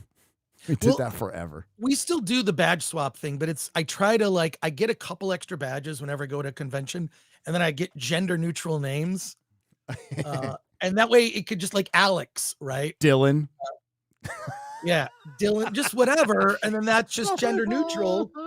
And then you can, Bob. I'm not fully woke up, Gary. I'm still on a cup of coffee. I get more coffee. Hardy Boys and the Phantom of the Film Actors Guild for $20 says, as we battle against Disney minus, can we incorporate justice for Gaston, a man who ignored local thoughts for a woman with depth, protected his village, and died fighting a werewolf to save a woman with Stockholm Syndrome? Yes. Yeah, exactly. Absolutely. Ian So Forth for 50 is gifted 10 Nerdrotic memberships for 50. Josh Kelsey has dropped to 20 and then walks away because that's what Josh Kelsey does. Thank you, Josh Kelsey. Fear the Tardo for $10 says, Tardo glad there are no She-Sulks seasons 2. That's TOO. Showrunner Jessica Chowdown say no like male gays. And he spelled it Gays. Why not like gays? Tardo gay ally. That why love see Frank Gore on Nerdaholic Nooner. Lock it in. Yay. That's why I like Dan Bass too. Oh my God. How are we saying this? Arg, another name. Arg, another name. It's all one word. It's hard for my dumb brain. For $9.99 says Disney is really flip-flopping around on the Rey movie announcement. By the way, we were reading the article yesterday, Chris? And it said, no, I was there. I saw it. Said, okay, so just to reset for the audience, they wanted to say Grogu and they just mixed it in with a word with announcement and they called it a announcement. So we have now announcement is an actual word, and its definition is announcing a project you have no intention of ever releasing. That is a announcement. When Sharmeen Obey-Chinoy said she likes to make men uncomfortable, I didn't realize she meant Bob Iger. Oh, that's a good one. Have you guys checked out True Detective Season 4, Episode 1? It starts very promising and has a mysterious vibe similar to Season 1. Looking forward to more episodes, and Jodie Foster is just a great actress anyway. You know what? I'm going to sit down and watch it because my wife wants to watch it, but I've heard too many people I trust emphatically say it's woke garbage. And I'm pretty close to just saying there's only one episode. There's only one season of True Detective. Season 3 was all right. You know, it was all right. That first season, the first episode of the first season, you're riveted. It's riveting. You're just like, next episode. With this, I was just like, and I kind of could predict what was going to happen. and it just sort of annoyed me. And then just like once you sort of set the stone, I'm watching this other movie that we're going to review on Film Thread on Friday, and it's like once you sort of introduce certain characters, like nothing bad's going to happen to that person because of their identity. And it's just it's made storytelling boring and predictable. What was great about True Detective season 1, one of the best single seasons of television ever made, it was the writing, it was the acting of Matthew McConaughey, probably his greatest acting role. Just going to say it. Woody Harrelson, greatest acting role. And Cary Fukunaga, the director, who unfortunately directed No Time to Die, and I guess is a bit of a problem to work with. I don't know. I don't care. He directed every episode, and the visuals on that season are unfucking believable. It is the best TV directing job I've ever seen for a TV show.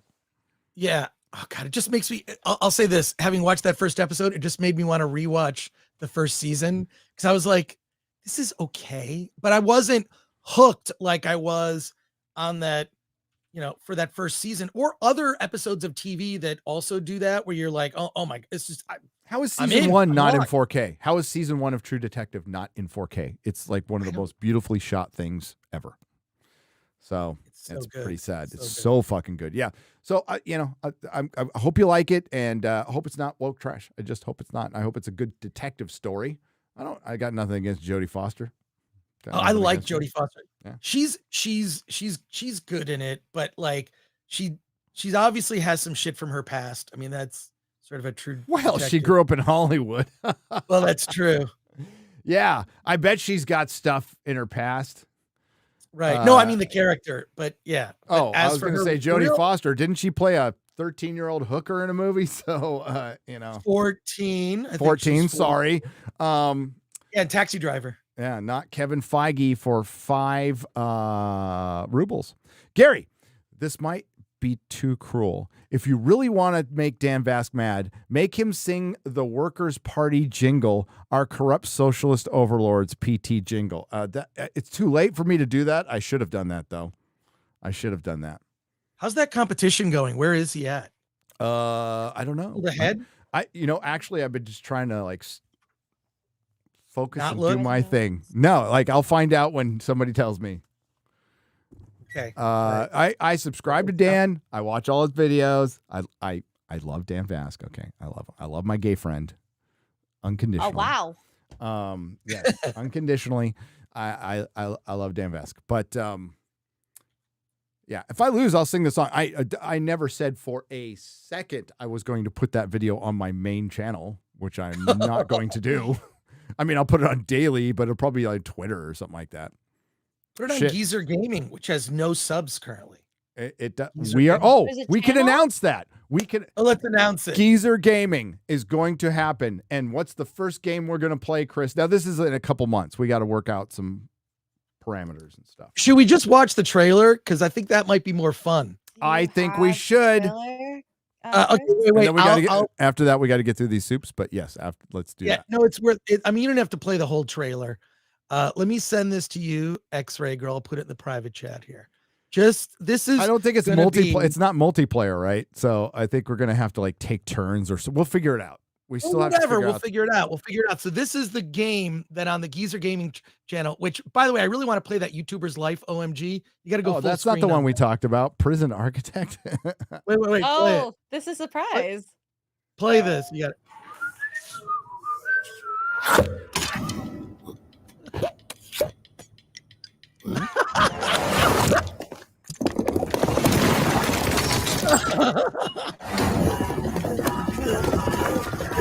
I guess you design your own prison.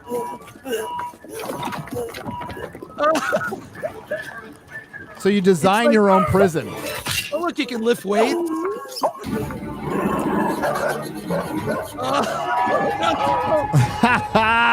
Oh my God! This is. Do you escape? Oh my God! This is a real game. How do you escape without arms? Does not look like this. That's hilarious.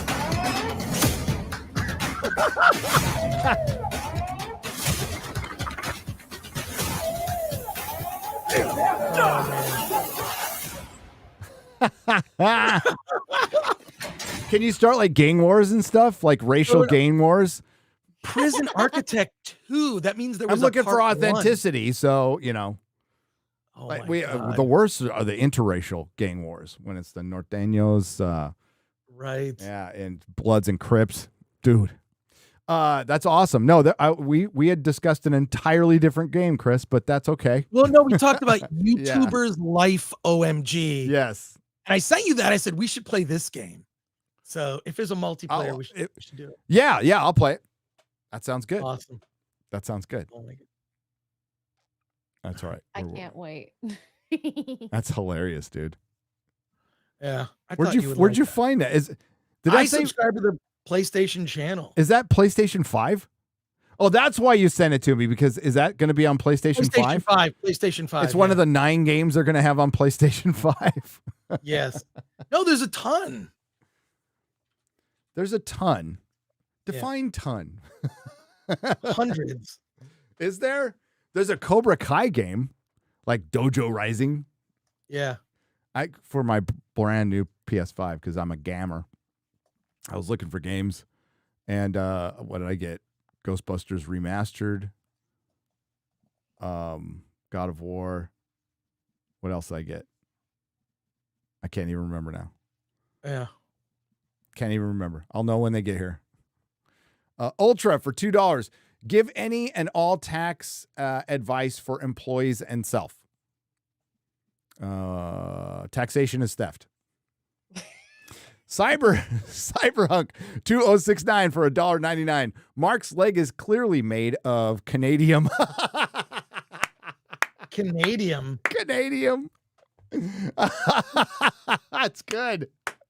That is good. That gets some applause. Enoch Maman, abuser of Streamlabs for $5. Can XRay Girl repeat pumping iron motion? Preferably without her shirt on? No. I will answer that for her. No. Thank you. Not that kind of stream, okay? It's my producer. She is married. Thanks for the $5. Neckline might go higher after that. Gremlin and Koo for $10. Haha, the reason why the con was so successful was because people realized that them woke tards wasn't going to be there. I know. They're like, oh, they're not going? I'll buy tickets. Absolutely. I'm just sick of people like that. They're bullies. That is what their tactic is, something that a bully does. They are also happen to be in the vast minority of people who feel this way. Most people just like whatever. I at least for the long time that I've been going to conventions, it's the most accepting place and nobody cares. You got pink hair, blue hair, you look like this, whatever. Nobody gives a shit. Nobody cares. Let your freak flag fly, do whatever you want. Nobody cares. But the fact that they care so much and they want to no. They want to police conventions, the people who adults who dress up in costume, fuck off. And you're right, Chris. Yes. We have gone to conventions for decades. And I can count on one fucking hand how many problems I've ever seen. Yeah, same. It's not. I think there's more problems like when you get like opposing sports teams together, or a San Francisco Giants fan goes to see a Dodger game. You'll end up with. I've seen a couple thieves get caught. I've seen a fight, and you know what the fight was? Two security guards fighting each other.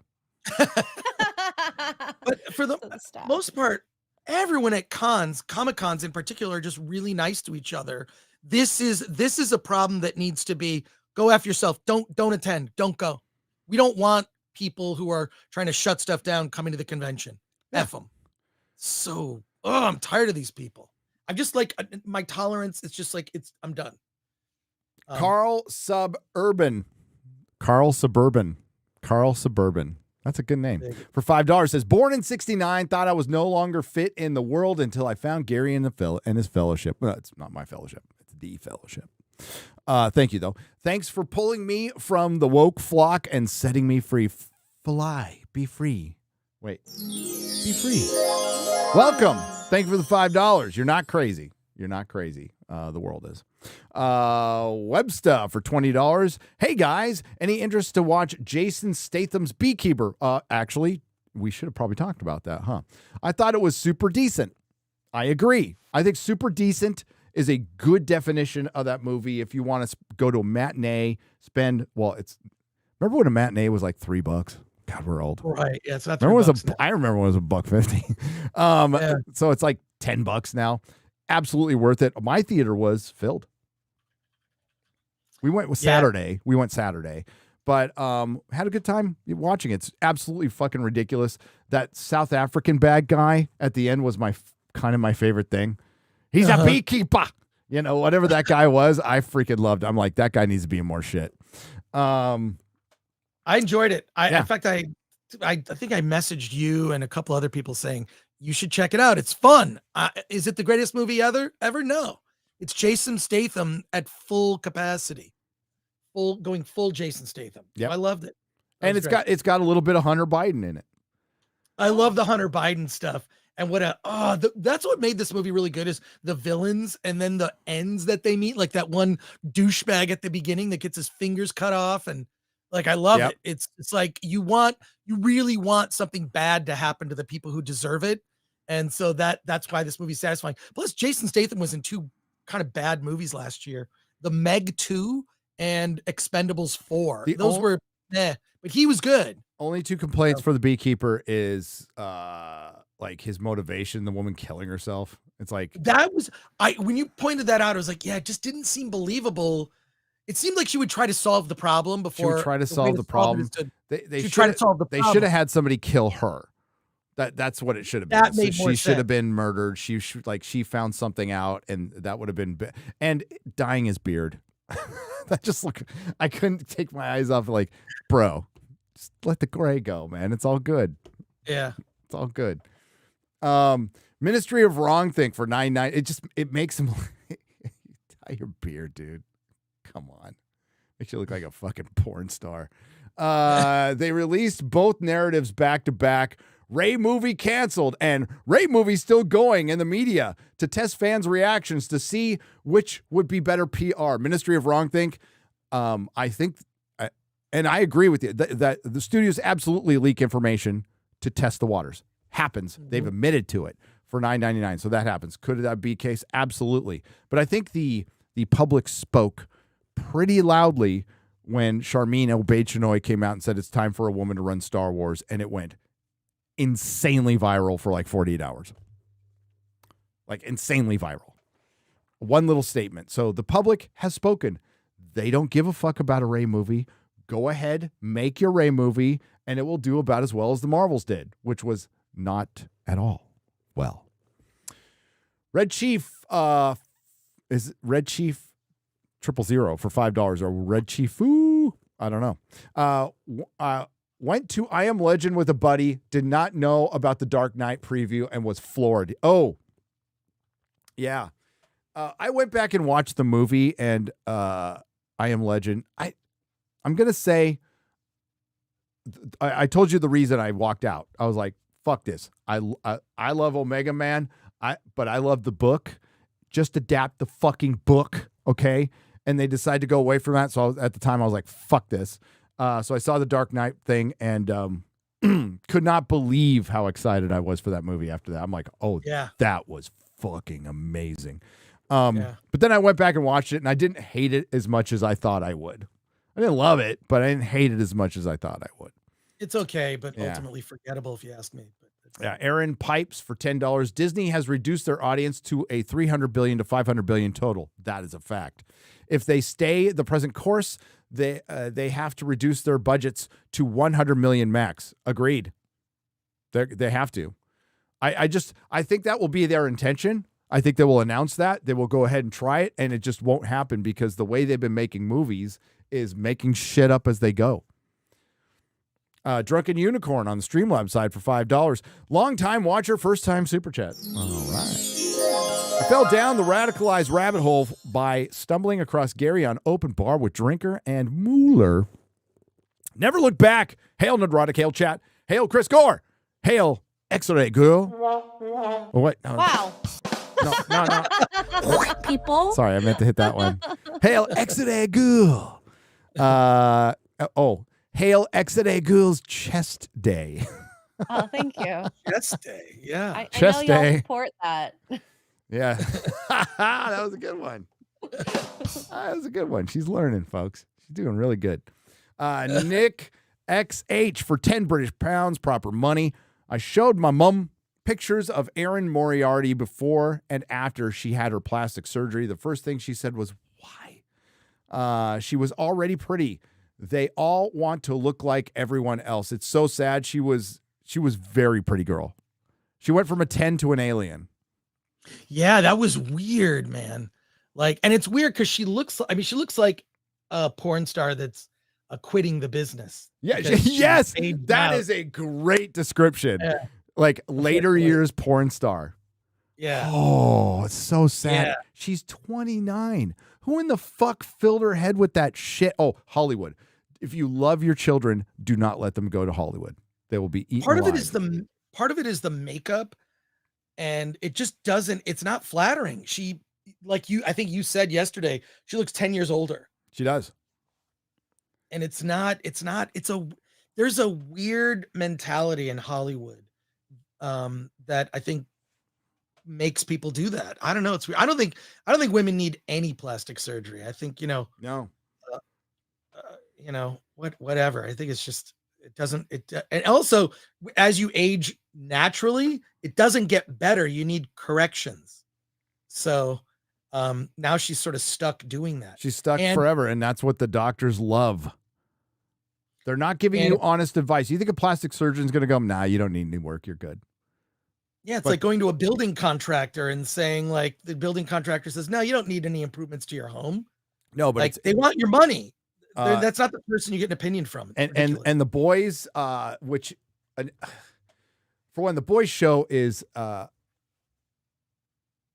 fucking horrible compared to the comics. It's terrible. It's a terrible show. It's become a meme. I gotta read the comics. The comics are great.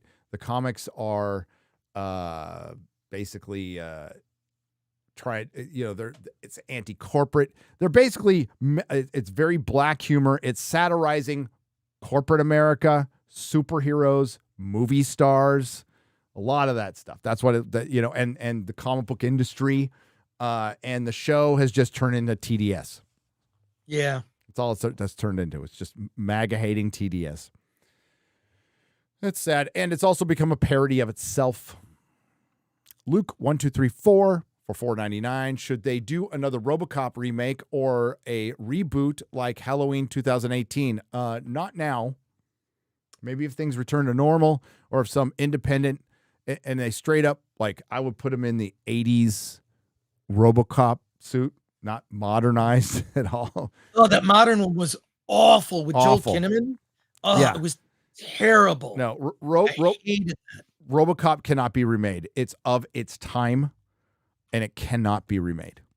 Yeah. I would say no. The video game. Oh, that's what I bought. I bought the RoboCop game for PS5.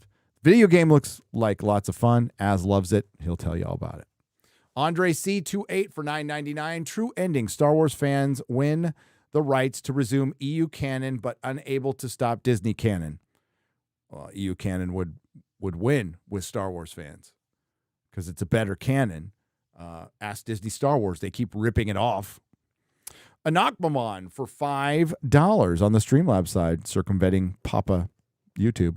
Just a reminder that while known killer, wife-beating, child abuser, and all-around douchebag Alec Baldwin continues to get work in Hollywood, Gary Sinise, who has spent the last 20 years building houses for homeless vets, doesn't because he votes different. But he seems so much happier. You look at Gary Sinise next to Alec Baldwin, you'll see a person who has a soul, who experiences joy and is a happy human being. And then you see Alec Baldwin, who just looks like he's waiting to die. So which is a better life? The spiritual path or the path of narcissism, resentment? It's pretty clear. Pretty clear. You always see Gary Sinise. He's smiling. He's happy. Plus, he was a great actor. And he's gotten plenty of work. He'll still get work. But he's got like a calling. He's turned his role from Forrest Gump into something like really fucking good. Like, that's awesome. Love Gary Sinise. It's a good Gary right there. Spells the name right, too. Robert Kearney for $9.99. So tired of the girl bosses stumbling on Barry Battles the Baytown Outlaws. Anyone seen it? No. Thought it was a great chaotic fun with Billy Bob as the antagonist. No, but I'm going to check that out. Brightest Day Audiobooks. What's up, brother? For $2. Been to Dragon Con last 3 years. So much fun. Yeah, Chris likes it. Me there. Yeah, no, I already got my tickets and hotel for Dragon Con. I want to try to convince some of the G&G people to come on up there. It is the most fun you will have at a con because and they even have these panels. They do a lot of panels with scientists talking about speculative. You would love it for your Forbidden Frontiers show, Gary. Oh, yeah. Yeah, you would love it. You sent me something. And we're going to respond to that because I am kind of interested. I'm interested. Yeah, they're basically, well, we can talk offline about that thing that I sent you. But like they do these panels. One of the panels that was fascinating was they got a bunch of scientists on this panel, and it was about how to get away with a murder. And they were really specific. People were asking really specific questions.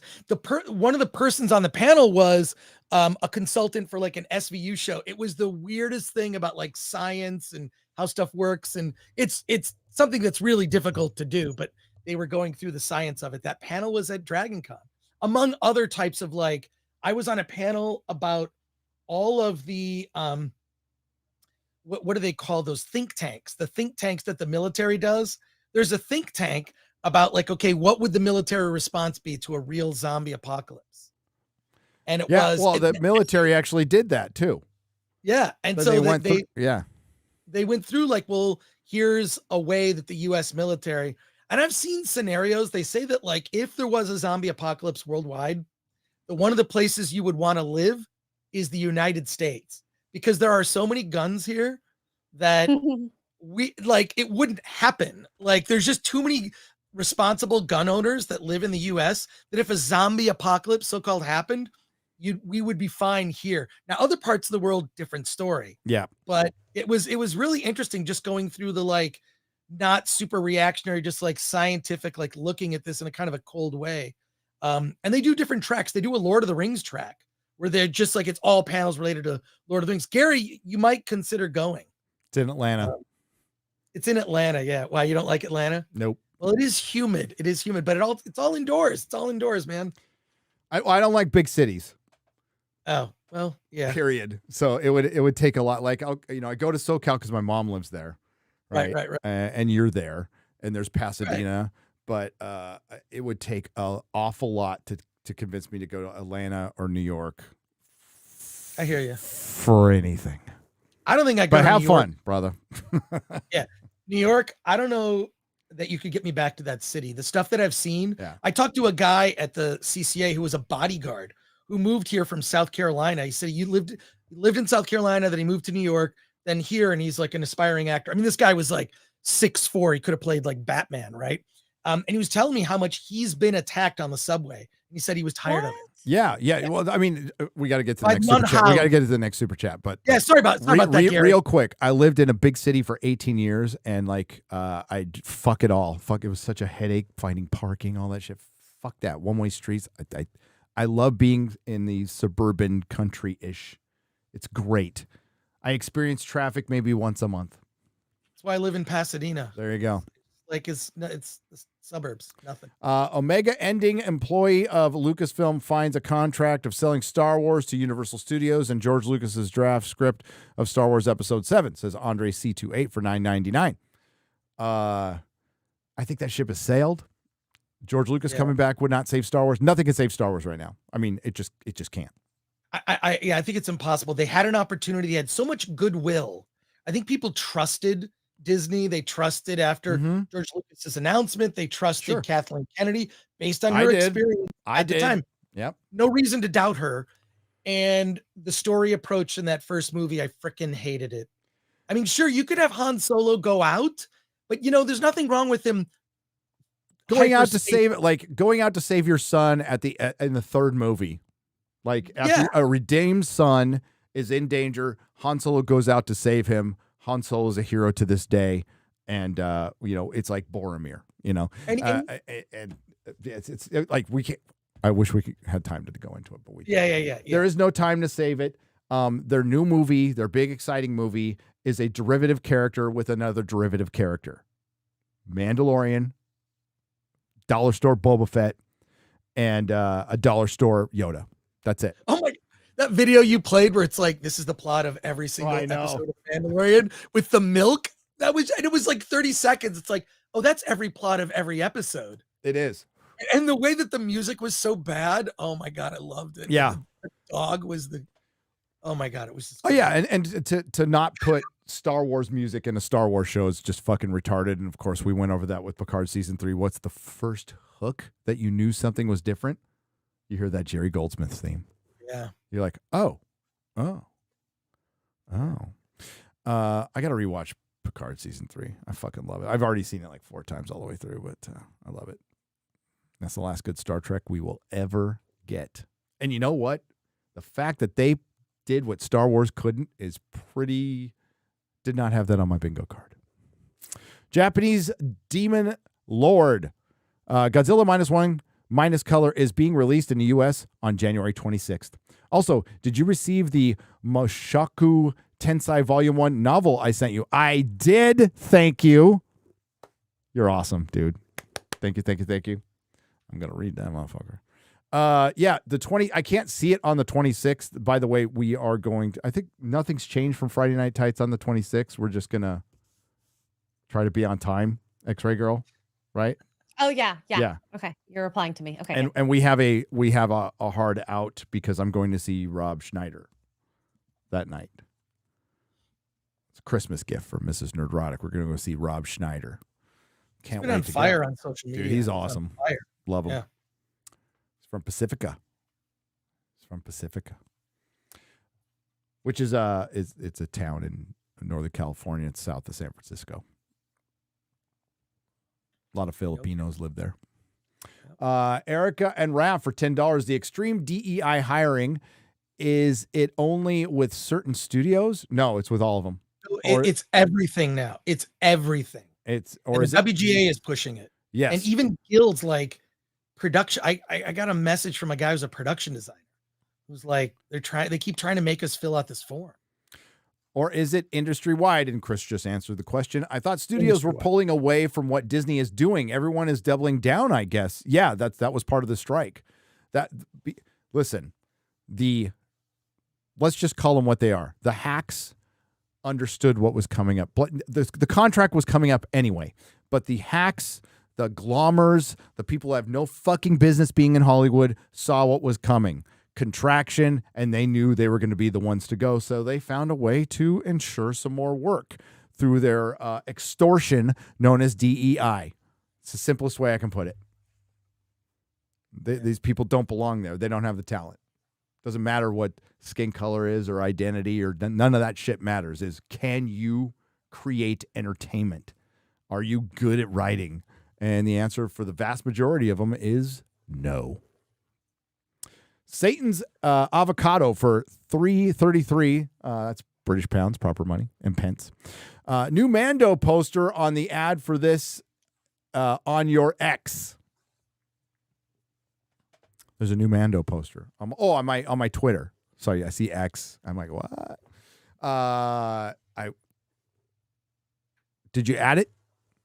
Do you have the same account, Satan's avocado? Let me check real quick. See if I can. Find it. Not a chance. Sorry. Well, can you show it? I know I can't see it. I can't find it.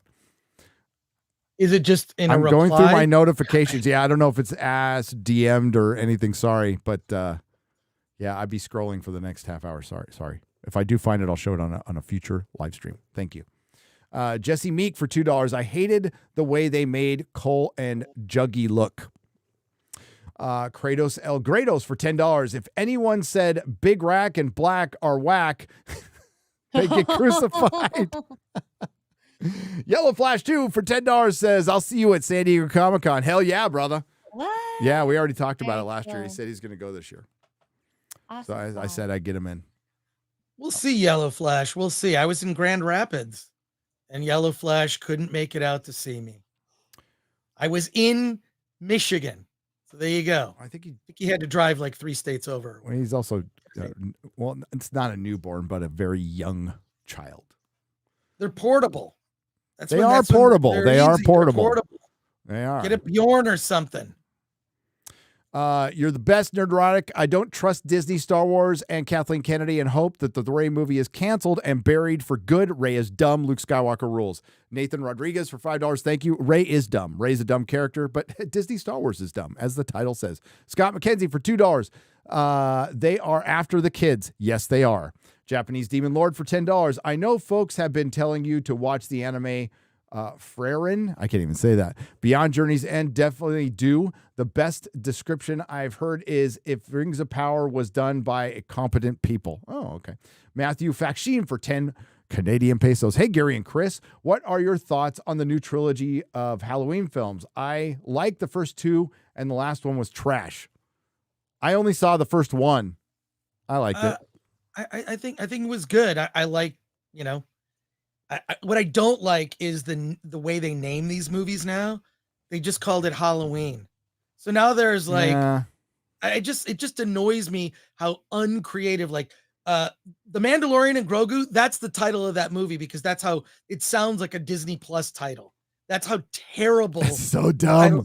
I think it's a terrible title, but also it's because they do these simple titles now because it has to do with global markets, right? Like, yes. Like, so they name it a simple thing that can't be misinterpreted. Like titles of Star Wars movies are different in other countries. Yes, they just are. Just make them different then.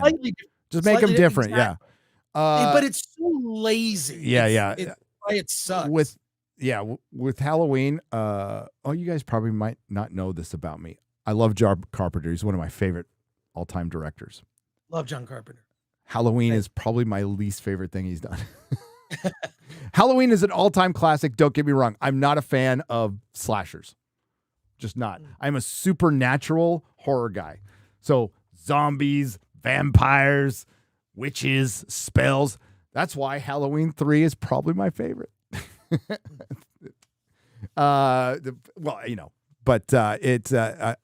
Halloween's a classic. Love it.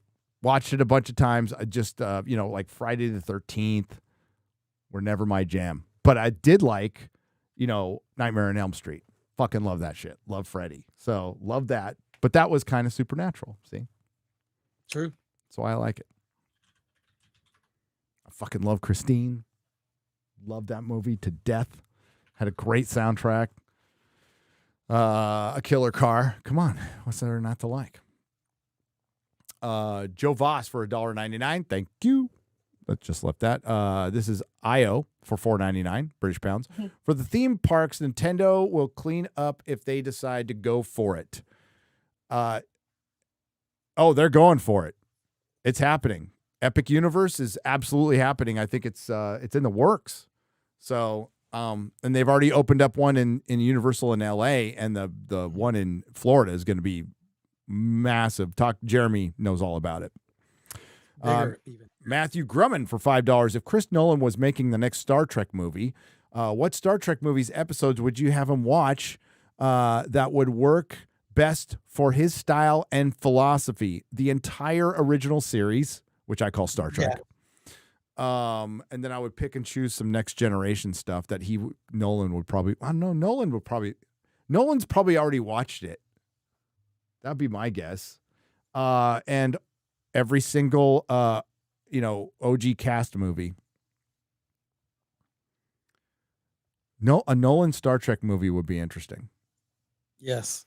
He's not going to do that. I don't think he cares. He's not going to do something where he has to deal with an IP and all sorts of rules. No, he's going to I do don't original think stuff from now on. Yep. And Yeah. good. Because when he does stuff like The Prestige, it's fucking awesome. but I'd love to see him do a James Bond movie. But you'd have to. He's wanted to. I mean, the opening scene of Dark Knight Rises is to me right out of a Bond film. It was like he was auditioning for it.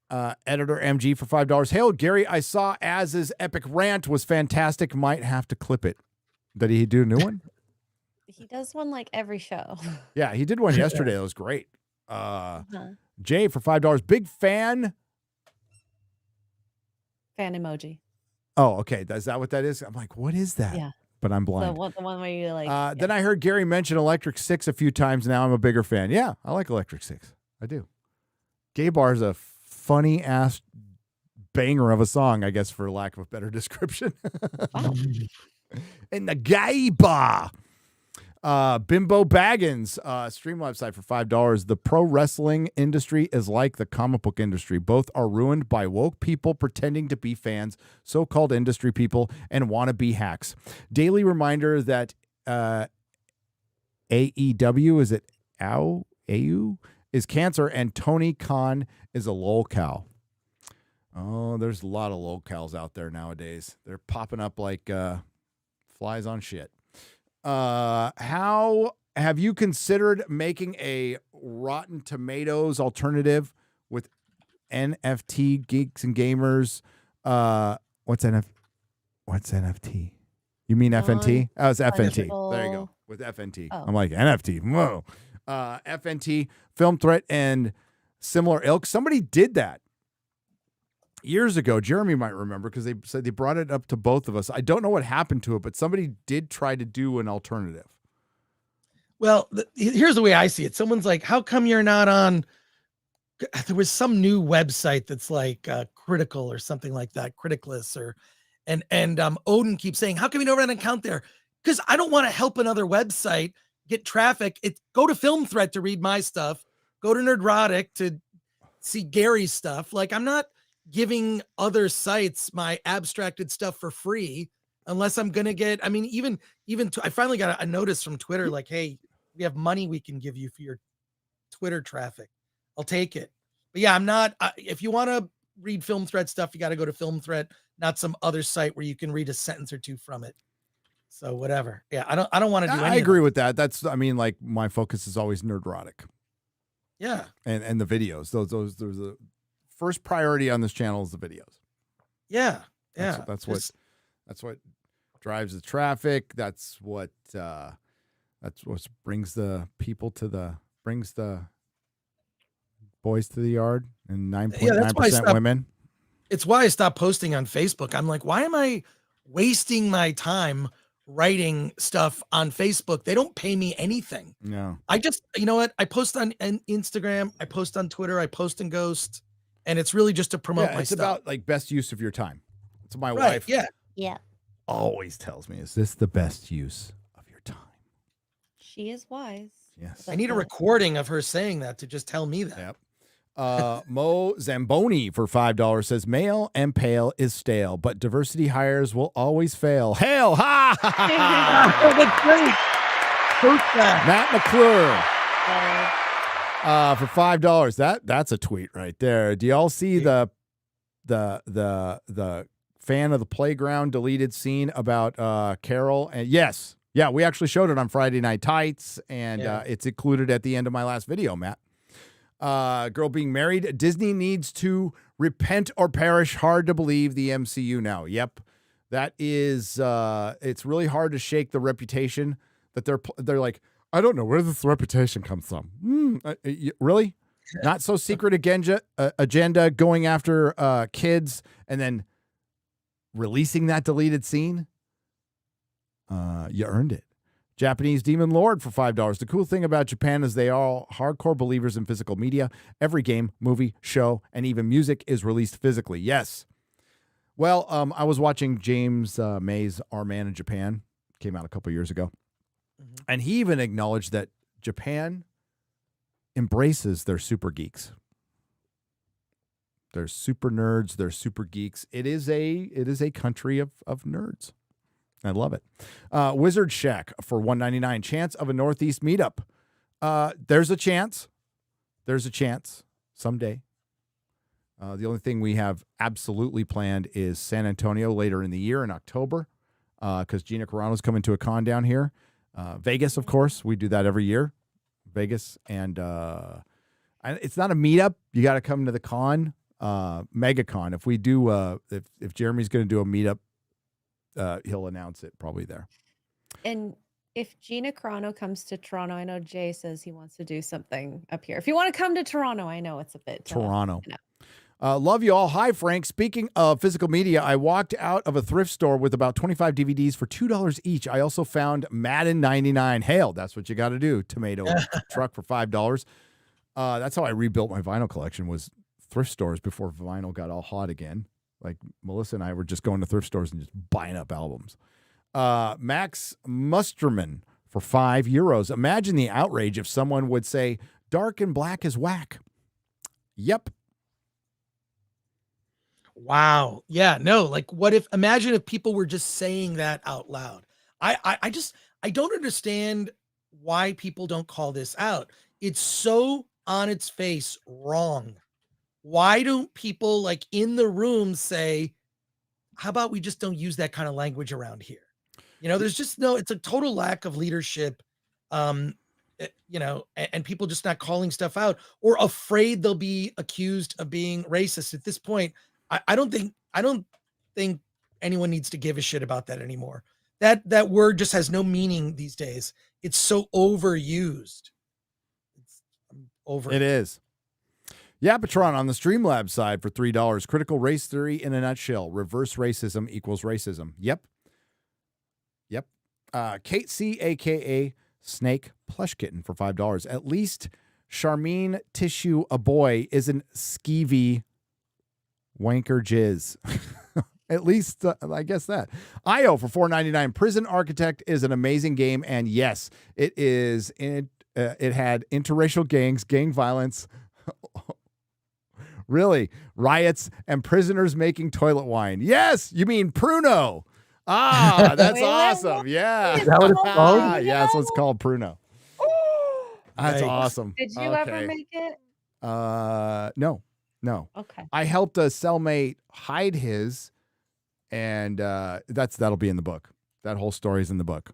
Oh, I can't. I wait to saved read his that. fucking ass, and wow. he was not very grateful for it. Tried to pull some shit, and it didn't end well for him. Oh no.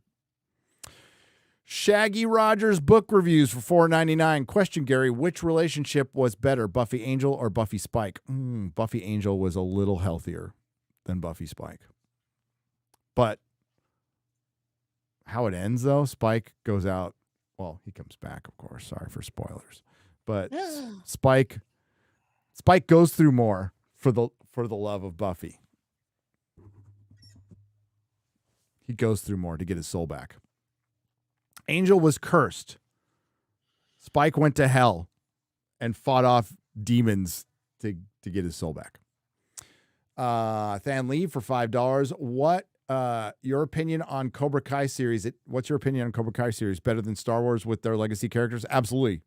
Yes. 100%. Yep. Love Cobra Kai. Would agree. Love Cobra Kai. There's another show that does it just as well as Cobra Kai. Ash versus Evil Dead. Freaking fantastic show. Jack2882 for $5. Y'all should watch Ted. It's pretty dang funny. Also, Gary, I asked a few weeks ago if you wanted to a code for Gao Ragnarok. Oh, God of War. Gao. It's like Gao. What the fuck's Gao? God of War Ragnarok, but I never saw your response. Oh, I would have taken it, but I want to have I don't know if it's actual physical media. I want to buy the case. I do. I really like that physical media, but thank you, though. Cal Yoth for $5. Hail, Dan Vasquez at 940,000 or 16,000 behind you. You'd have 1 million of XRay Girl activated blurgs for the stream. Check out the new Transformers comic. It's good. I heard it's good. I tell you what's a good comic, a good new comic. Conan. Conan's a good fucking comic. Titan Publishing. Absolutely. She is Conan. Not that movie, no. The comic No, that book was stuff. awful. That was awful. New comics you can go to your store and put on your pull list, or anything by Mark Millar and Conan. Daneska for €5. Hey, Gary, just say so, and me and the boys take the first flight to the U.S. No touch my boy Nerdrotic. Aw, thanks, man. I appreciate it. We're all right. Yeah, we were getting on Twitter, we were getting death threats. Yes. Just another day at the office for reviewing television and movies. Neo Zed for $3.50 says The Last Man on Earth beats any lame remake. PJ Maybe, Streamlabs for $6.34. See you all in Vegas. Flights and hotel booked. The Scots are coming. Hell yeah. Let's go. Yeah. Let's fucking go. I can't wait to go to Vegas because the Sphere was being constructed last time we were there, Chris. And it's finished. It's finished now, so I can at least see the Sphere, which looks awesome, dude. It looks fucking rad. It looks rad.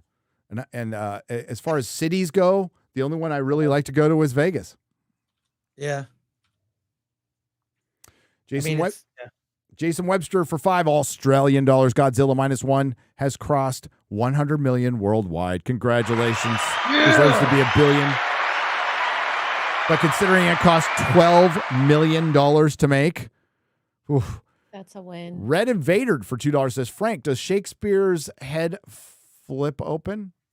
Oh, your Batman phone behind you. Yes. Your Batman. Yeah, it does. see? Yeah. Well, yeah. I'd have to get up. It does flip. Yeah, don't trip. You might I tripped earlier before the stream. I'm wearing these pajama bottoms. Oh, I was going to say, I thought you're maybe he can't get up because he's not wearing pants. Oh my God. I am wearing pants. Hang on. Oh, you forgot him. Oh, no. I see him. Oh, look at the PJs. Look at the PJs. Wait. Solo. Oh, yeah, baby. Oh, that is awesome. Cool. That is fucking awesome. It's basically a power strip. Yeah. That is brilliant. Yeah. And the last one of the day is Tatiana. Tatiana. Last one of the day is Tatiana Ferrari for €5. Says recently I saw, it's second to last one now. I saw in the news that 2 + 2 = 4 is racist. I don't know where the world is going, but the movie Idiocracy sounds like a documentary at this point. It does. It does. It just seems by not pointing this stuff out, it's allowed to happen, and we're now just tolerating idiots. There are bad ideas that have infected the culture that need to go away. One of those bad ideas is I need to see myself on screen. No, you don't. No, you don't. You don't. You know, when you identify with a character, you identify with their plight, with their story, not their gender, not their ethnicity, or even maybe it's not a human. Maybe it's a story with farm animals. Who cares? I'm just sick of these are bad ideas that came through college and serve no one. They just serve to tear down society. And I'm not tolerating. I'm done with these people. I'm done. I think, Gary, you're a nice guy. You work with customers. You care about how. I just feel like now I'm just done. Sorry, there was a rant there somewhere, but I'm starving. So No, we got 2 more, and you can go eat. Okay, I need to eat too. here. I'm right there with you. Love you, man. Chris is 100% right, and he's been around like he's OG. This guy's OG. So for people to deny the there's still denials that this change happened. It just becomes more clear every day to more normies. So the more Lucasfilm fucks up or something else happens and it brings more people in, good. At this point, good. Greetings from Poland, guys. And F all the woke crap says Piotra. Oh, Peter Jurezka. Is that Peter? Is that how you spell Peter in Poland? I'm sorry, I'm retarded. Peter Jurezka for $11.99. Hail Poland. We love Poland. Sorry what they did to your Witcher. But damn, that game's fun, even if I'm chasing around a goat for 2 hours. I'm Polish, so I love Poland. Yeah, hell yeah. Shooty for $4.99. Real quick, the last Top Gear episode went through Poland. It's fucking beautiful, dude. It's beautiful. Shooty for $4.99 says, Gary, when is your book coming out? Also an Audible narrated by you. Is it on the table? Book is coming out later this year. There will be an audiobook read by me. I've never done it before, but I think it has to be read by me. I'm so excited. I talk to people who've done that. It's not easy. You got to like pace yourself. Do a section. Adam Carolla, I get his books on audio. What he does, he'll read the book, but then he'll tell you an extra story that wasn't in the printed book. He'll kind of go off script and like that's what I'd like to do. Yeah. So Adam, you should listen to one of Adam Carolla's books. I will do that. Thank you. I love Adam Carolla, by the way. Yeah. So later this year, the book will be out, and I'll let you know when it's ready for pre-order and stuff. Thanks for asking. Fruity Gatwa's Harry Taint for $10 says, I got some great restaurant recommendations for Vegas when you come. All right, I'm down. I'm down. But I get excited going to White Castle because there's no White Castles near me, and I just go to freaking White Castle. I've never been to White Castle. We did a mini meetup in a White Castle. What? Yeah. That's cute. We were at it last year. So we'll that was fun. It was fun. I don't want to get sick again. Chrissy and was it Lila? Chrissy, Lila, and I'm Keanu. We're dressed up as like basketball, like women Vegas basketball players in there. Yeah, it was a weird night. Oh yes, I remember. It was a weird night. Yes, adorable pictures. Mike Burns Arranged Accidents has donated $1. Thank you very much. We got to end it there. Chris has to eat. I have to eat. We have ended all the super chats. Thank you all. Thanks to the Modrotics. You did a great job as usual. Thanks to all you lurkers out there. We see you. I see you out there, and we appreciate you just participating. Thanks to everyone who participated in chat. Thanks to everyone who left a super chat and donation. You help keep the lights on. Chris, what do you got coming up? Live stream Hollywood on the Rocks with Alan Ing the Merciless. We're going to go over the D-Files Part 2. We're going to talk about the Critics' Choice Awards, and we're going to talk about the Sundance Film Festival. Is it even relevant anymore? That's a big question that I think is worth discussing. A lot of people are questioning, like, this used to be a big influencer festival. All the Oscar movies would premiere there, and now it's like, it's not as important as it used to be. It's not a discovery festival. So, yeah, lots to discuss. Right. Film Threat is absolutely killing it. Keep an eye out. D-Files article by Alan Ing came out today, and they're going to have another one next week that's going to be mind-blowing. They are doing real journalism, entertainment journalism, trying to get to the bottom of that. Couldn't be prouder of those guys. Please subscribe to Film Threat and go to their website and read their articles, please. I can say one of the videos I'm coming out with in the future will be featuring it heavily. Perfect. Thanks, yes. X-Ray Girl, what do you got coming up? You can sub to the channel. I'm going to be playing a game later on this evening, and then 9 p.m. Eastern, Poor Choices, Sip and Chill. I also wanted to say ticket prices go up for MegaCon today. So if you're going, buy them today because, I want to see you there if you're planning on being there. And then also Prometheus Ascends. Thank you for the $1. Thank you for the $1. And have a great day, everyone. Ciao. Happy Chess Day. Happy Chess Day.